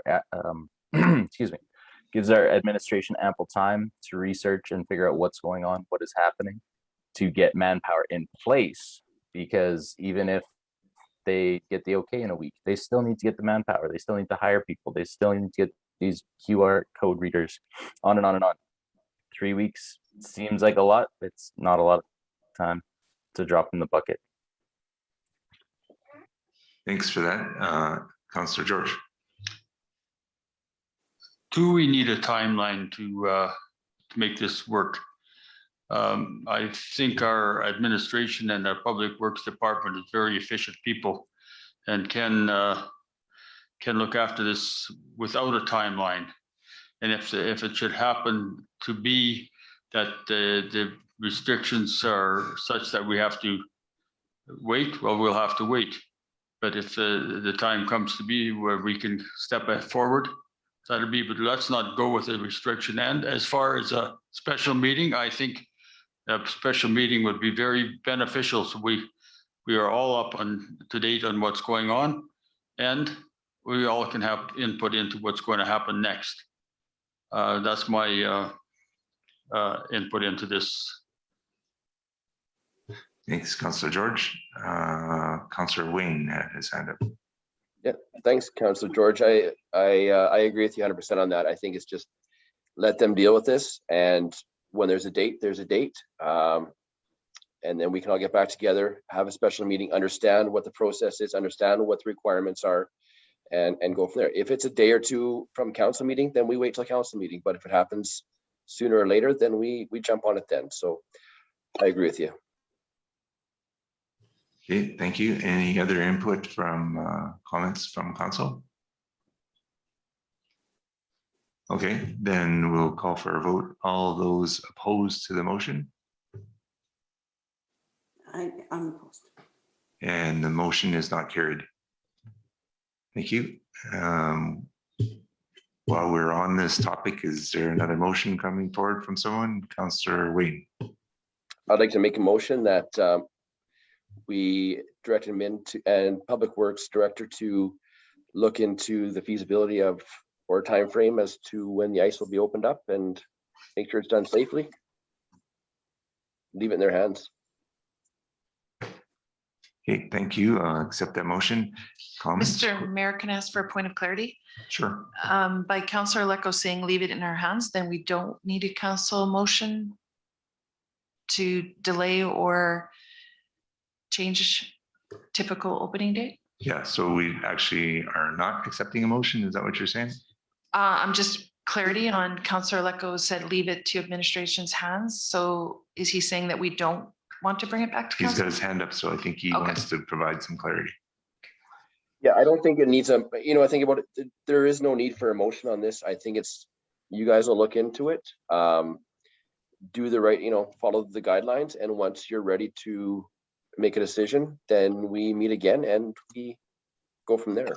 Whether it is at the next council meeting, whether it's next week, I don't know. But I don't think we need a motion. We just let them deal with it. And they know the importance of the arena to the town and to the kids that are in the town. So we'll do what we can. Okay, thank you, Councillor Wayne. So then we'll move on with our program requests. Councillor Len, did you have any other program requests?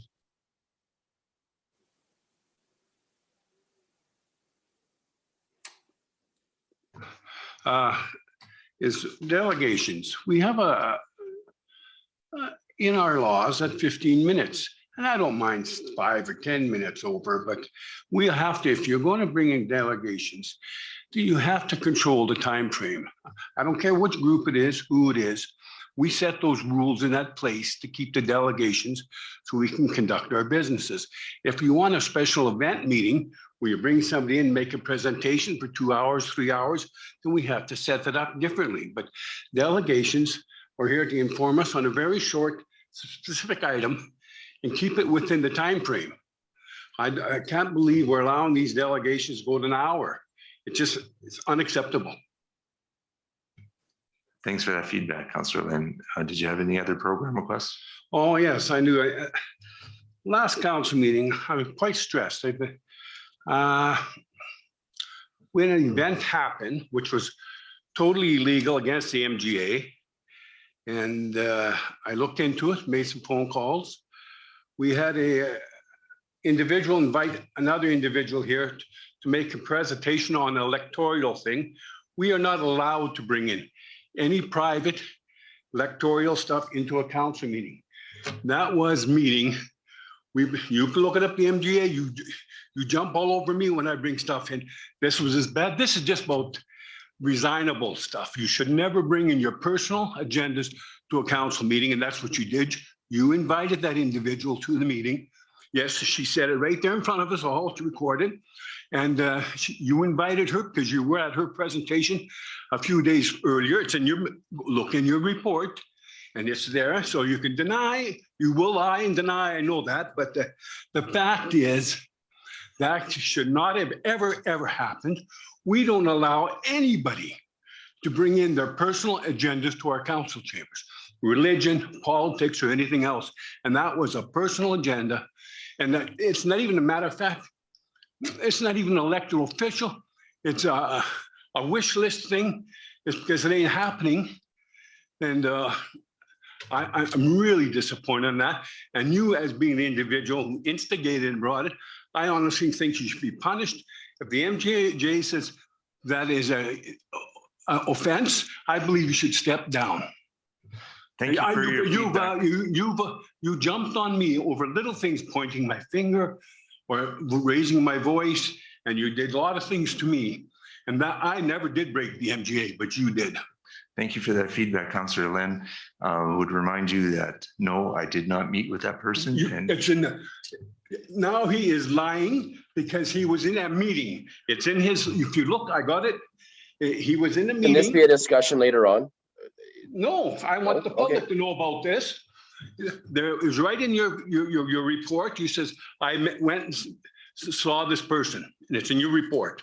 No, I did not meet with that person. I did not invite the person. Yes, she said it right there, and it's right recorded. And if it's not, I did not invite the person. You the person did was so, and that is totally illegal, and you did invite her. Yeah. Because she said the mayor invited me. You're out of order, Councillor Len. You're not being respectful. Calling someone else a liar is not being respectful. You are a liar. I am not a liar. It's right in your stuff.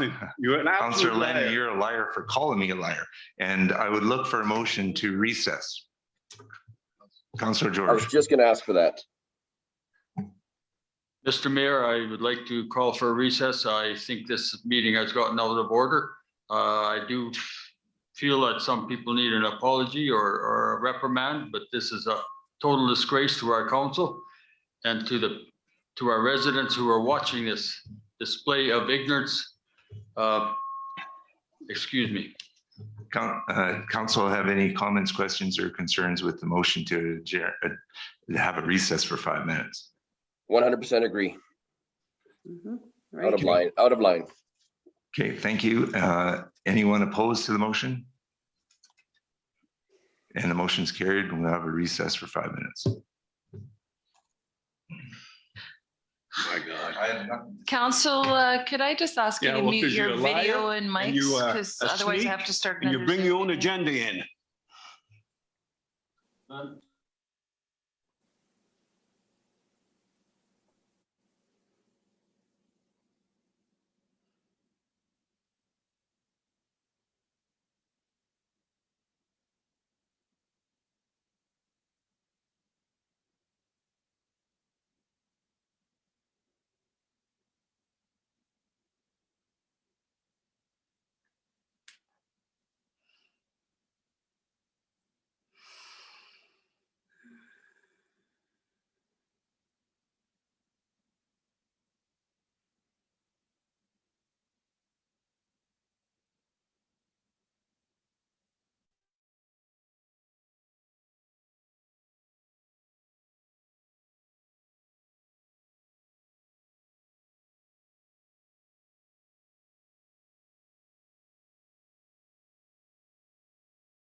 Thank you for that. It's 8:45, I believe. So accepting that motion, does anyone have any comments, questions, or concerns with that motion? Hearing none, call for a vote. Anyone opposed? And the motion's carried. Mr. Mayor, if we could Did just, we lose somebody? yeah, if we could just make sure everybody's connected. Deputy Mayor, are you still there? Councillor Schuler, are you, I see you're still on. If you could turn your video on, please. Thank you. Deputy Mayor Daniel Koosbal.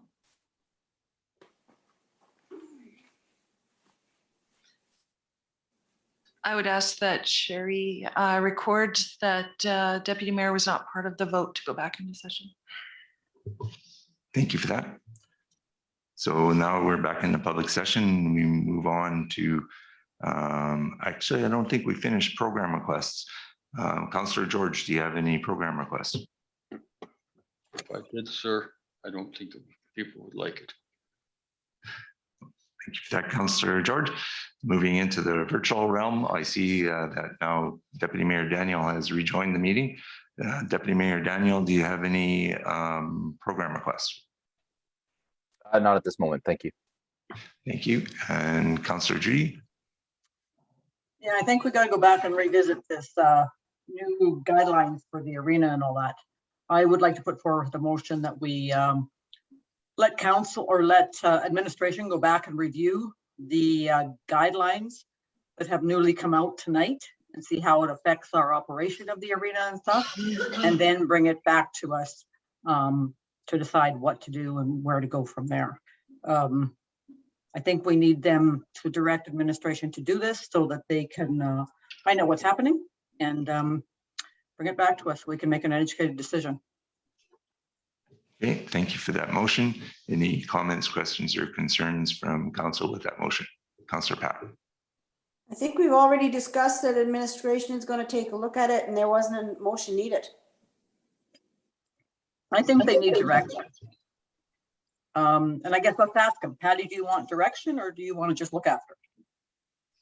Mr. Mayor, it's through to Councillor Schuler. Thank you for that motion. I believe it provides clarity to administration that we are indeed to bring it back to council if we are going to change the current operational plan. Okay, thank you. Councillor Wayne. No, I'm good, thanks. Councillor Pat. Well, now are we going to change the operational plan? Or are we just going to see when it's going to, you know, once the guidelines are checked after tonight and find out about when the ice will get in, but it's changing the guidelines. You're looking at that's a lot of work. You want admin to go through the paperwork and change guidelines? Unnecessary at this time. Councillor Pat, I need a little clarity. I didn't quite understand what you were driving at. What I'm driving at is that admin already has in their hands what they are to do. And then to bring a motion forward requesting the guidelines, there's a lot of guidelines in there. You can start playing around and it can take quite a while. And it was set to go the way it was when we left. Okay, thank you. Councillor George and then Councillor Judy. I have to agree with Pat. It's a lot of work there, and is it needed? I think if our Public Works and our administration department deems necessary, they have the opportunity to set forth a special meeting to get to inform us, and we have already discussed this motion, and it was passed. I don't think we should have to rehash it again. Okay, thanks, Councillor George. Please make sure you turn your mic up. Anyone else? Councillor Judy? Yeah, I guess I'm thinking, I mean, guidelines are out. There's some new stipulations and some new ideas. We all haven't had a chance to read it. It just come out at 6 o'clock tonight. If we don't ask them to review them and bring them back, I mean, I guess how are they accountable to make sure that everything is done? I'm not saying that we don't trust administration. I think we do.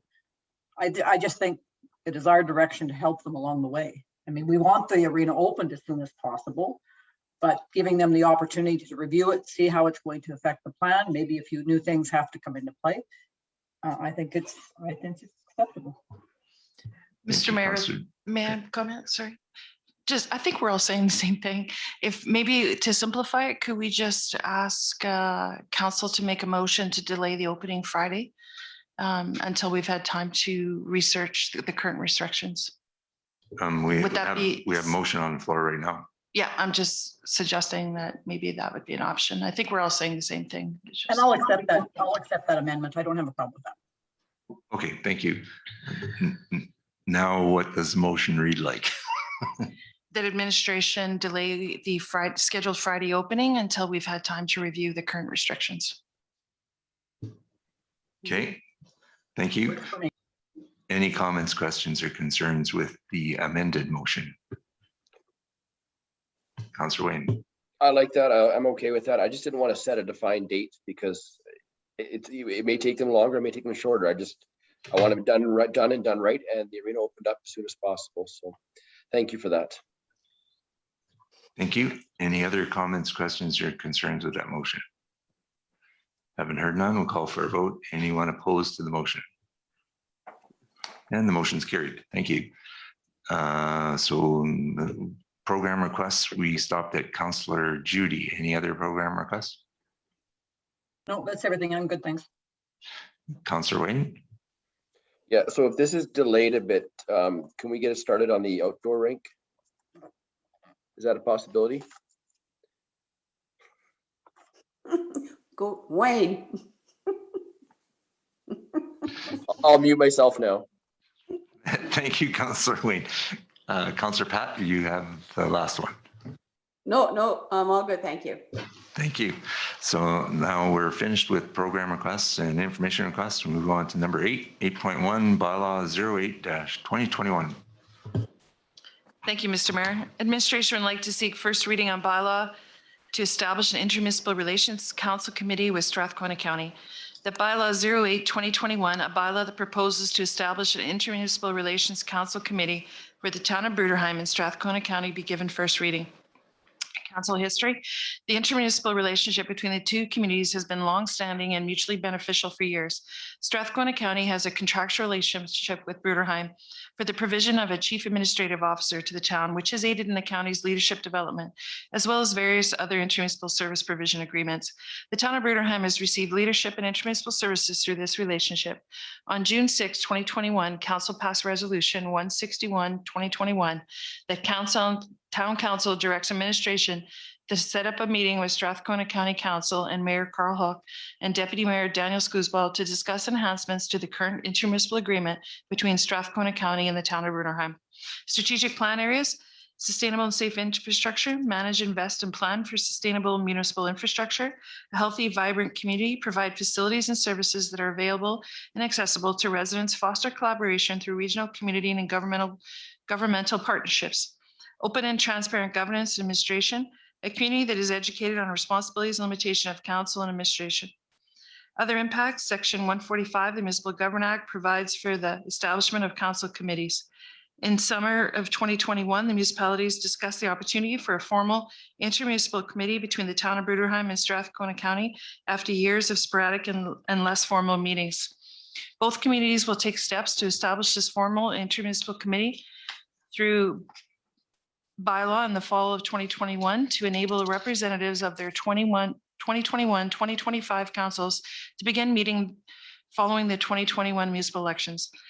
The Strathcona County Council will be considering a similar bylaw at their September 14, 2021 council meeting. The membership consists of 3 elected representatives from both municipalities, including the mayors as voting members and the chief administrative officers from the organization as non-voting members. In addition, the CAOs will facilitate the committee meetings and recommendations with administrative resources as required. And Mr. Mayor, just to a follow-up, they did pass that bylaw yesterday in the consent agenda. A letter will be sent on behalf of Bruderheim Town Council to the Mayor and Council of Strathcona County confirming council decision.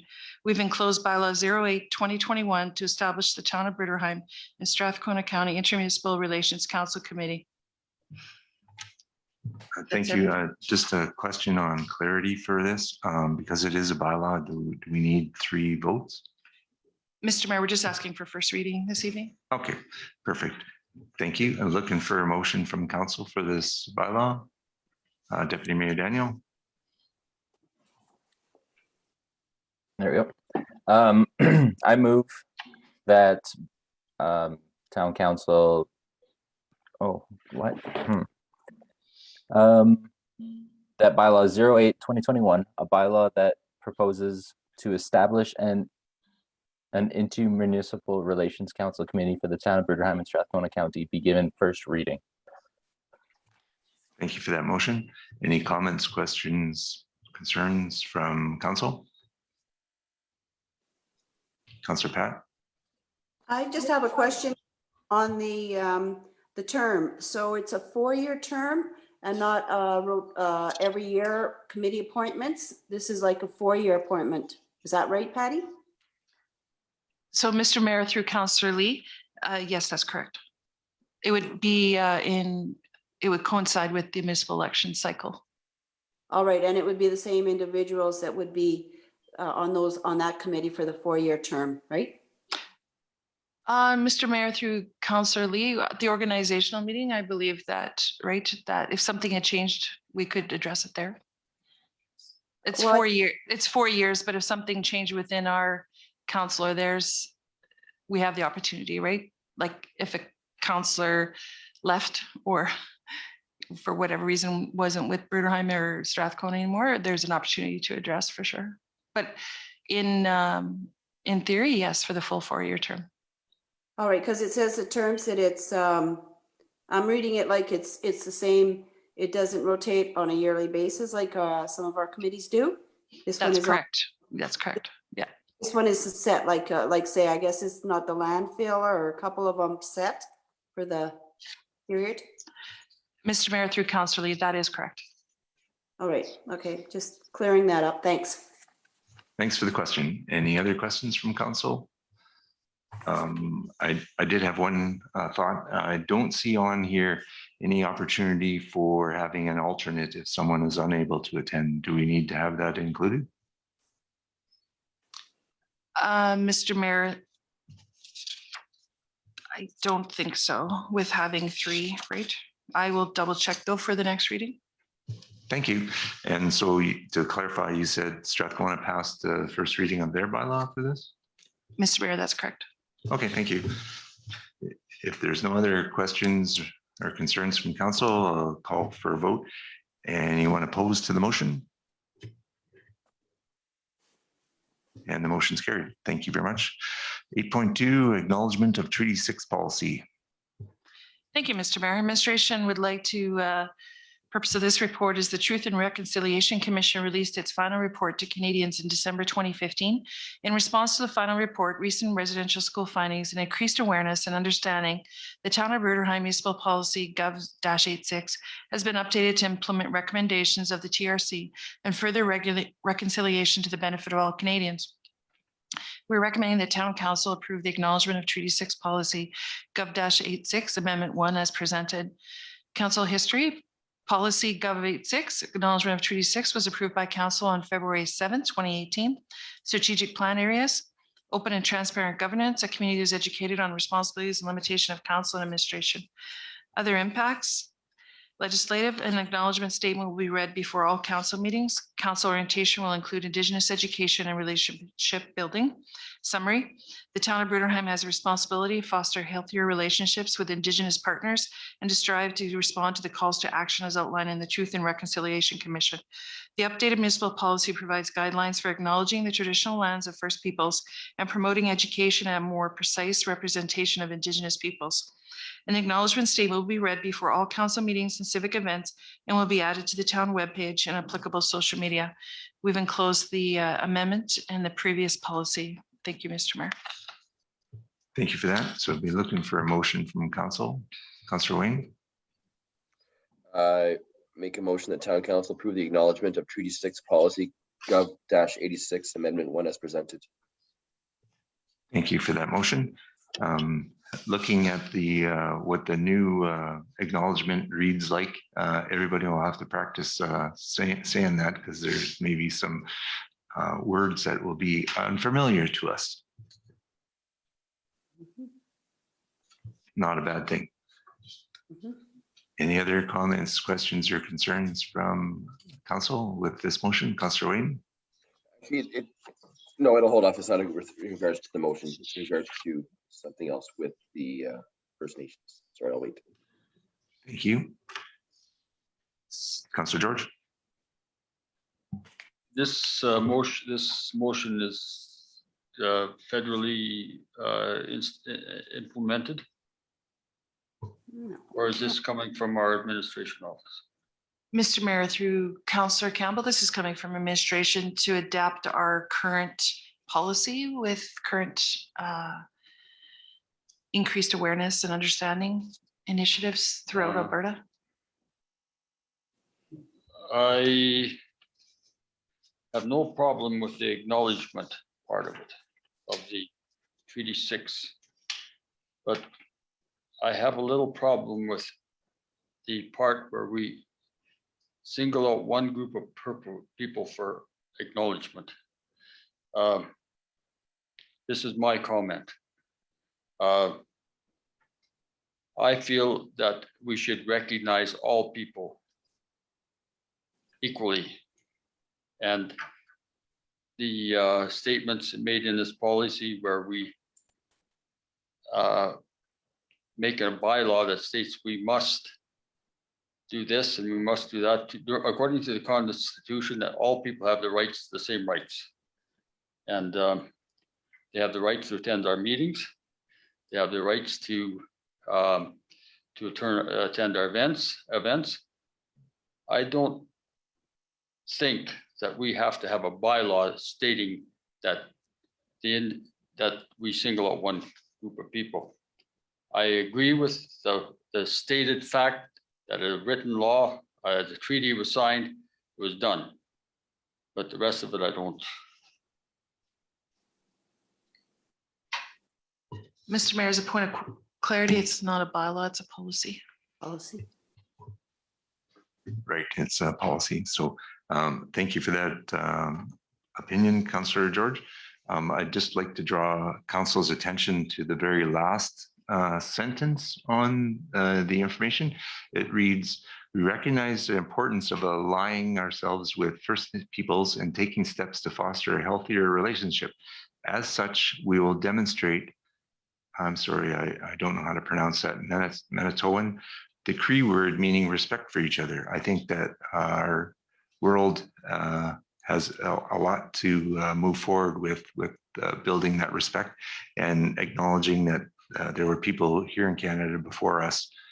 I recognize what you're saying, Councillor George, about recognizing other peoples, but we do live in Canada and these nations were here before us. So I think it's showing the respect for them is an important thing to do going forward. And we can all practice showing respect to one another. As I stated, Mayor Huck, it was just my comment.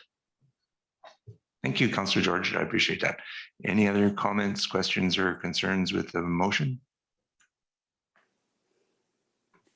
Councillor Patton?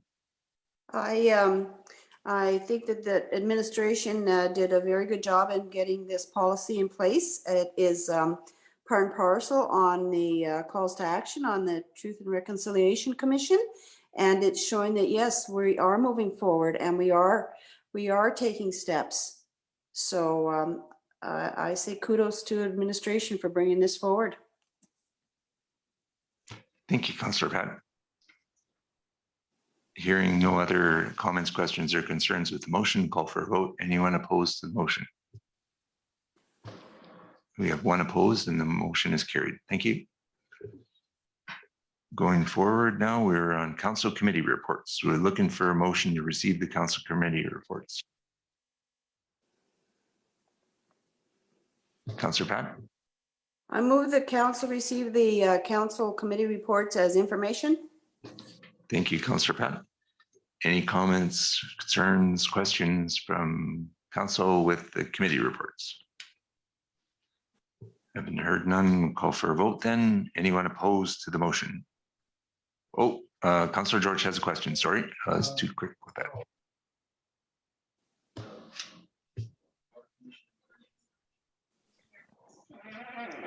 Yeah, you got to We turn your can't hear mic you, on. George. You've attended the last Water Commission meeting. Is there anything that you can bring forward or anything happening that? We haven't had a commission meeting since, I'd have to look on my phone, but there's nothing new for the the commission as far as the Water Commission is concerned for our council. As I had stated before, the Water Commission has a dispute with the Northeast Commission and had what's the word? It's not remediation, but had a mediator that was agreed upon by both parties appointed, and then there was a discussion, and still there's not a total consensus between both parties, and so there will be more to this going forward in the future. And the gist of the matter is the commission has a contract with Northeast, and it has, I think, another 3 or 4 more years on it. And there are portions of that agreement that our commission, our John S. Patuka Commission, takes conflict with the Northeast Commission on how they're interpreting some of the ways that it's described in there and on the billing. And that's where the crux of the matter is. And going forward, once we get past this upcoming election, it'll be interesting to see what resolution will be in the future, or if it'll just continue until the agreement runs out, and then we'll see what happens with the agreement going forward. But that's where the issues lie there. And I do have to note that the city of Fort Saskatchewan put forward that they gave notice to the Northeast Commission, 10-year notice, and that's what's required by the bylaws, that they may remove themselves from that commission. So that will be interesting to see going forward how the city of Fort Saskatchewan wants to move it, if it's in a different direction or not, we don't know. Thank you, Mayor. Okay, thank you. Any other comments, questions, or concerns with the council committee reports? Deputy Mayor Daniel. I'm just double checking that you guys got all my council committee report there. Good reading. Good reading. Yes, sir. We've seen it, and we saw Councillor Judy's as well. Excellent. Thank you. Any other questions on the council committee reports motion? Okay, call for a vote. Anyone opposed to the motion? And the motion's carried. Ooh, that's a terrible cough there. Mayor report, looking for someone to make a motion to receive the mayor report as information. Councillor Judy. I make a motion that council receive the mayor's report as information. Thank you for that motion. Any comments, questions, or concerns with that motion? Haven't heard none. Call for a vote. Anyone opposed to the motion? And the motion's carried. 9.3 CAO report. Looking for a motion to receive the CAO report as information. Councillor Wayne. Let's receive the CAO report as information. Thanks for that motion. Any comments, questions, concerns from council with the motion on the CAO report? Councillor George. Directed to Public Works Director Dennis. Are we making out with our equipment for the winter? We're getting things all tuned up, polished up. Mr. Mayor. Mr. Mayor, through the Councillor Campbell, actually, we started on this last week, so we're slowly putting away our summer equipment, prepping it, cleaning it up, and we are slowly bringing our winter equipment out. Our big trucks are scheduled for CPIPs next week, and once they're done, we will start slowly getting those ready for our winter operations. And how is our evap ponds? Are they up to levels that we will be comfortable for with the winter? Or or how are we managing that? Yeah, Mr. Mayor, through to Councillor Campbell. So there will be a letter going out to residents tomorrow, adjacent residents that are affected by the lagoon release. Our legislative services director will be sending a letter out to all the adjacent owners, indicating that we will be releasing the lagoons on October 3rd. So they'll get their 14-day letter start tomorrow. It'll be sent out tomorrow for 14 days. The levels in the lagoons are reasonably, well, they're reasonable. They're a lot lower than they were last year. However, we do need to release yearly on that to maintain our proper bacterial numbers in those ponds. So we will after release. Does that answer your question, Councillor? Yeah. Our settling ponds and all good, all of them are good for the winter? Digestion ponds? From what we can see, I'll have a better answer once we get the lab results back. When I grab the sample after a 24-hour release, we grab a sample, we send it away, and then that's determined to where we're at. All things aesthetically, from what I can see, the first 4 cells, they look better than have. However, I think council remember months ago, we were dealing with a lot of wipes that were not flushable.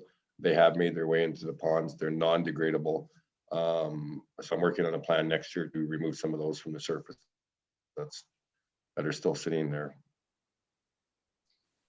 Thank you, Dennis. Thanks for the questions, Councillor George. Councillor Wayne. I just want to say,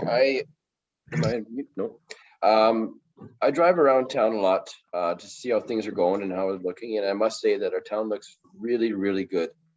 I know I commend Public Works a lot, but they've gone through a lot with over the last year, shorthanded, COVID.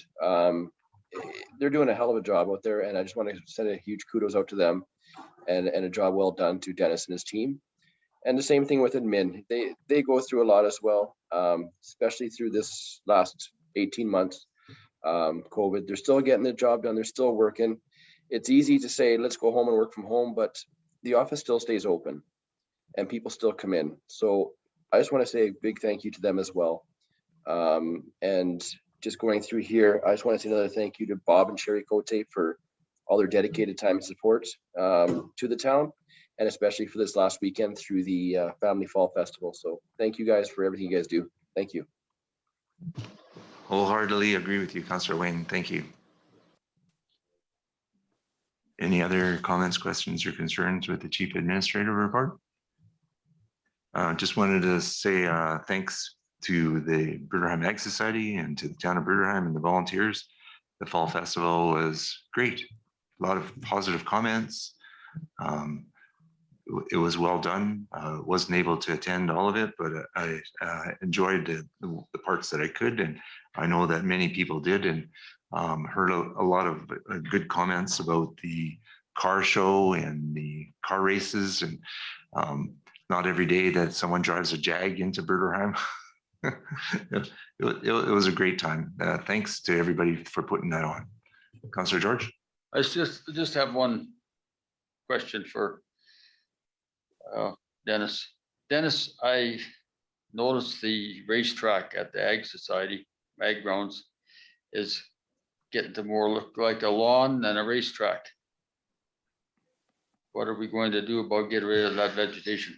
Mr. Mayor, if I could just answer that question to Councillor Campbell, that is leased by the Ag Society, has nothing to do with the town right now.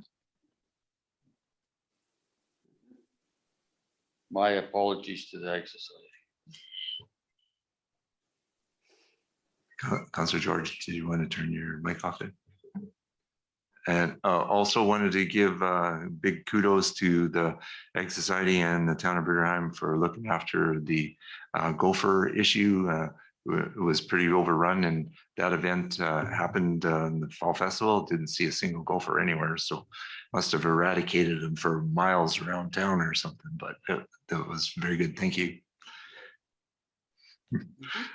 Any other comments, questions, or concerns with the CR report? We'll call for a vote then. Anyone opposed? And the motion's carried. And the next on the agenda is 11.0 correspondence and information items. Need a motion to accept the listing of correspondence and information items from past period of time. Somebody make that motion. Councillor Pat.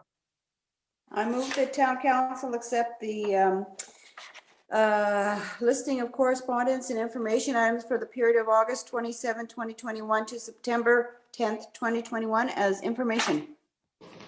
Thank you, Councillor Pat. Any questions on that motion? Call for a vote. Anyone opposed? Excuse me, Councillor Judy. question. Oh, question, Councillor Judy. So what did we get for mail? Is there a list there somewhere?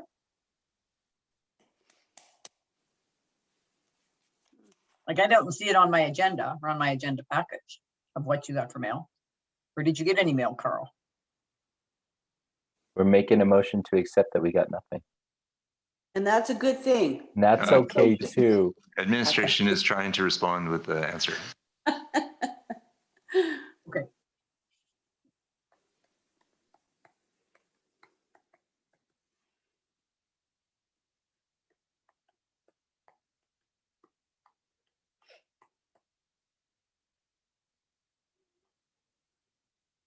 I didn't have anything in my folder. I was just relying if there was anything from the town. So I guess we don't need the motion then.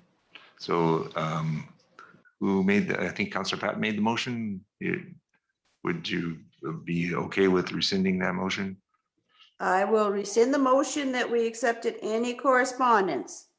Thank you very much. No. Thank you. If council is okay with that, then we'll move on to adjournment. And we're looking for a motion from Councillor Wayne. I make a motion to go home or to the couch, whichever's closer. Thank you for that motion, Councillor Wayne. Any concerns with that motion? Haven't heard none. Call for a vote then. Anyone opposed? And the motion's carried. Great meeting, everyone. And we're adjourned from our council meeting of September 15th. Thank you.